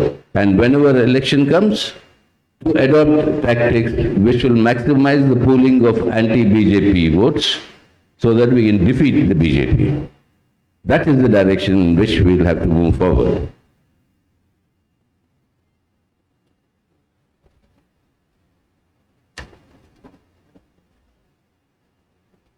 ഈ സാഹചര്യത്തിലെ നമ്മുടെ പ്രധാനപ്പെട്ട ഊന്നലുമുള്ളത് പാർട്ടിയുടെ സ്വതന്ത്രമായ ശക്തി വർദ്ധിക്കണം, രാഷ്ട്രീയമായ ഇടപെടൽ ശേഷിയും വർദ്ധിപ്പിക്കേണ്ടതുണ്ട്. അങ്ങനെ പാർട്ടിയുടെ സ്വതന്ത്രമായ ശക്തി വർദ്ധിപ്പിക്കുന്നതിന്റെ തുടർച്ചയിൽ ഇടതുപക്ഷ ഐക്യം ശക്തിപ്പെടുത്തുക, അതുവഴി ജനകീയ പോരാട്ടങ്ങൾ വ്യാപിപ്പിക്കുക, വർഗ സമരം ശക്തിപ്പെടുത്തുക, എല്ലാ തലങ്ങളിലും ഇടപെടാൻ കഴിയുന്ന രൂപത്തിലേക്ക് ഈ പ്രവർത്തനങ്ങളെ ശരിയായ രൂപത്തിൽ ഏകീകരിക്കുക. നമ്മുടെ മാത്രമല്ല ഐക്യവും ശക്തിയും വർദ്ധിപ്പിക്കേണ്ടത്. ഇതിന്റെ തുടർച്ചയിൽ ജനാധിപത്യ ശക്തികളെ ഇടതുപക്ഷത്തോടൊപ്പം ചേർക്കാൻ കഴിയേണ്ടതുണ്ട്. ജനാധിപത്യ ശക്തികളുമായി ചേർന്നുള്ള ഒരു ഇടത് ജനാധിപത്യ ബദൽ പരിപാടി മുന്നോട്ട് വയ്ക്കാൻ കഴിയണം. ആ ബദൽ പരിപാടി എന്നുള്ളത് ഭൂപ്രഭു വർഗ ഭരണത്തിന്റെ ഭരണകൂട നയങ്ങൾക്കെതിരായിട്ടുള്ള ശരിയായ ഒരു ബദൽ സമീപനം മുന്നോട്ട് വയ്ക്കുന്നതായിരിക്കണം. ഈ അടിസ്ഥാനത്തിലാണ് BJPയെ ശരിയായ രൂപത്തിൽ നമുക്ക് ഒറ്റപ്പെടുത്താൻ കഴിയുന്നത്. ഇടതുപക്ഷ ജനാധിപത്യ ശക്തികളുടെ ഈ മുന്നേറ്റം നടക്കുന്ന സന്ദർഭത്തിൽ തെരഞ്ഞെടുപ്പുകൾ വരും. ആ തെരഞ്ഞെടുപ്പിൽ BJPയെ പരാജയപ്പെടുത്തുക പ്രധാനപ്പെട്ട ഉത്തരവാദിത്തമാണ്. സ്വതന്ത്രമായ ശേഷി വർദ്ധിപ്പിക്കുക, രാഷ്ട്രീയവും പ്രത്യയശാസ്ത്രപരവും സംഘടനാപരവുമായിട്ടുള്ള പ്രവർത്തനങ്ങൾ കുറെ കൂടി ഈ കാലം ആവശ്യപ്പെടുന്ന അളവിലേക്ക് ഉയർത്തുക, രാഷ്ട്രീയ ഇടപെടൽ ശേഷി വർദ്ധിപ്പിക്കുക, BJPക്ക് എതിരെയുള്ള RSSനും എതിരായിട്ടുള്ള വിശാലമായ ഇടത് ജനാധിപത്യ ഐക്യം ശക്തിപ്പെടുത്തുക. ഇതിന്റെ എല്ലാം ഭാഗമായി ഒരു ഇടത് ജനാധിപത്യ നയം, ബദൽ നയം മുന്നോട്ട് വയ്ക്കാൻ കഴിയുക. അതിന്റെ പുറകിൽ ജനങ്ങൾ അണിനിരത്തിക്കൊണ്ടുള്ള ജനകീയമായ പോരാട്ടങ്ങളും വർഗസമരവും ശക്തിപ്പെടുത്തുക. ഇതാണ് ഈ കാലഘട്ടത്തിൽ മുന്നോട്ട് പോകാനുള്ള നമ്മുടെ സമീപനം എന്നുള്ളത്. അത്തരം ഘട്ടത്തിൽ തെരഞ്ഞെടുപ്പുകൾ വരും. ആ തെരഞ്ഞെടുപ്പ് വരുമ്പോൾ BJP വിരുദ്ധ വോട്ടുകൾ പരമാവധി സമാഹരിക്കാൻ ആവശ്യമായ നിലപാട് പാർട്ടി സ്വീകരിക്കും. ഇതാണ് ഈ കാലയളവിലെ മുന്നേറ്റത്തിന്റെ ദിശയായി പാർട്ടി കാണുന്നത്. That's why, as I said earlier, in this very big political battle, our party in Kerala has a very, very important role to play. You are the backbone of the CPIM today in India. I have read the English translations of both your political organization report and the new vision that is being proposed. You will discuss that. I am not going into those issues. But further strengthening the CPIM in Kerala, further strengthening the left unity and the LDF in Kerala, and the defense of the LDF government and the left government and the party in Kerala is not only the defense of our Kerala unit. The central committee is clear, party is clear, we are clear. It is the job, and the defense should come from all over the country, from the entire CPIM, and in the interest of the people and India. Kerala needs to be defended so that shows the alternative direction. And that is the importance of your 23rd state conference. And I'm sure you will not only discuss all these issues and come to the correct conclusions, but will consolidate the manner in which you will provide the lead to the revolutionary movement and the progressive forces in India. And that process will further strengthen after the deliberations of your state conference, and then when we move to our All India Congress, there it will be consolidated at the All India level for moving towards a stronger CPIM, a stronger unity of the left forces, a left and democratic front with an alternative policies to the ruling classes, and on that basis isolating and defeating the BJP, safeguarding India so that we can change India for the better on the basis of our programmatic understanding, moving towards the people's democratic revolution.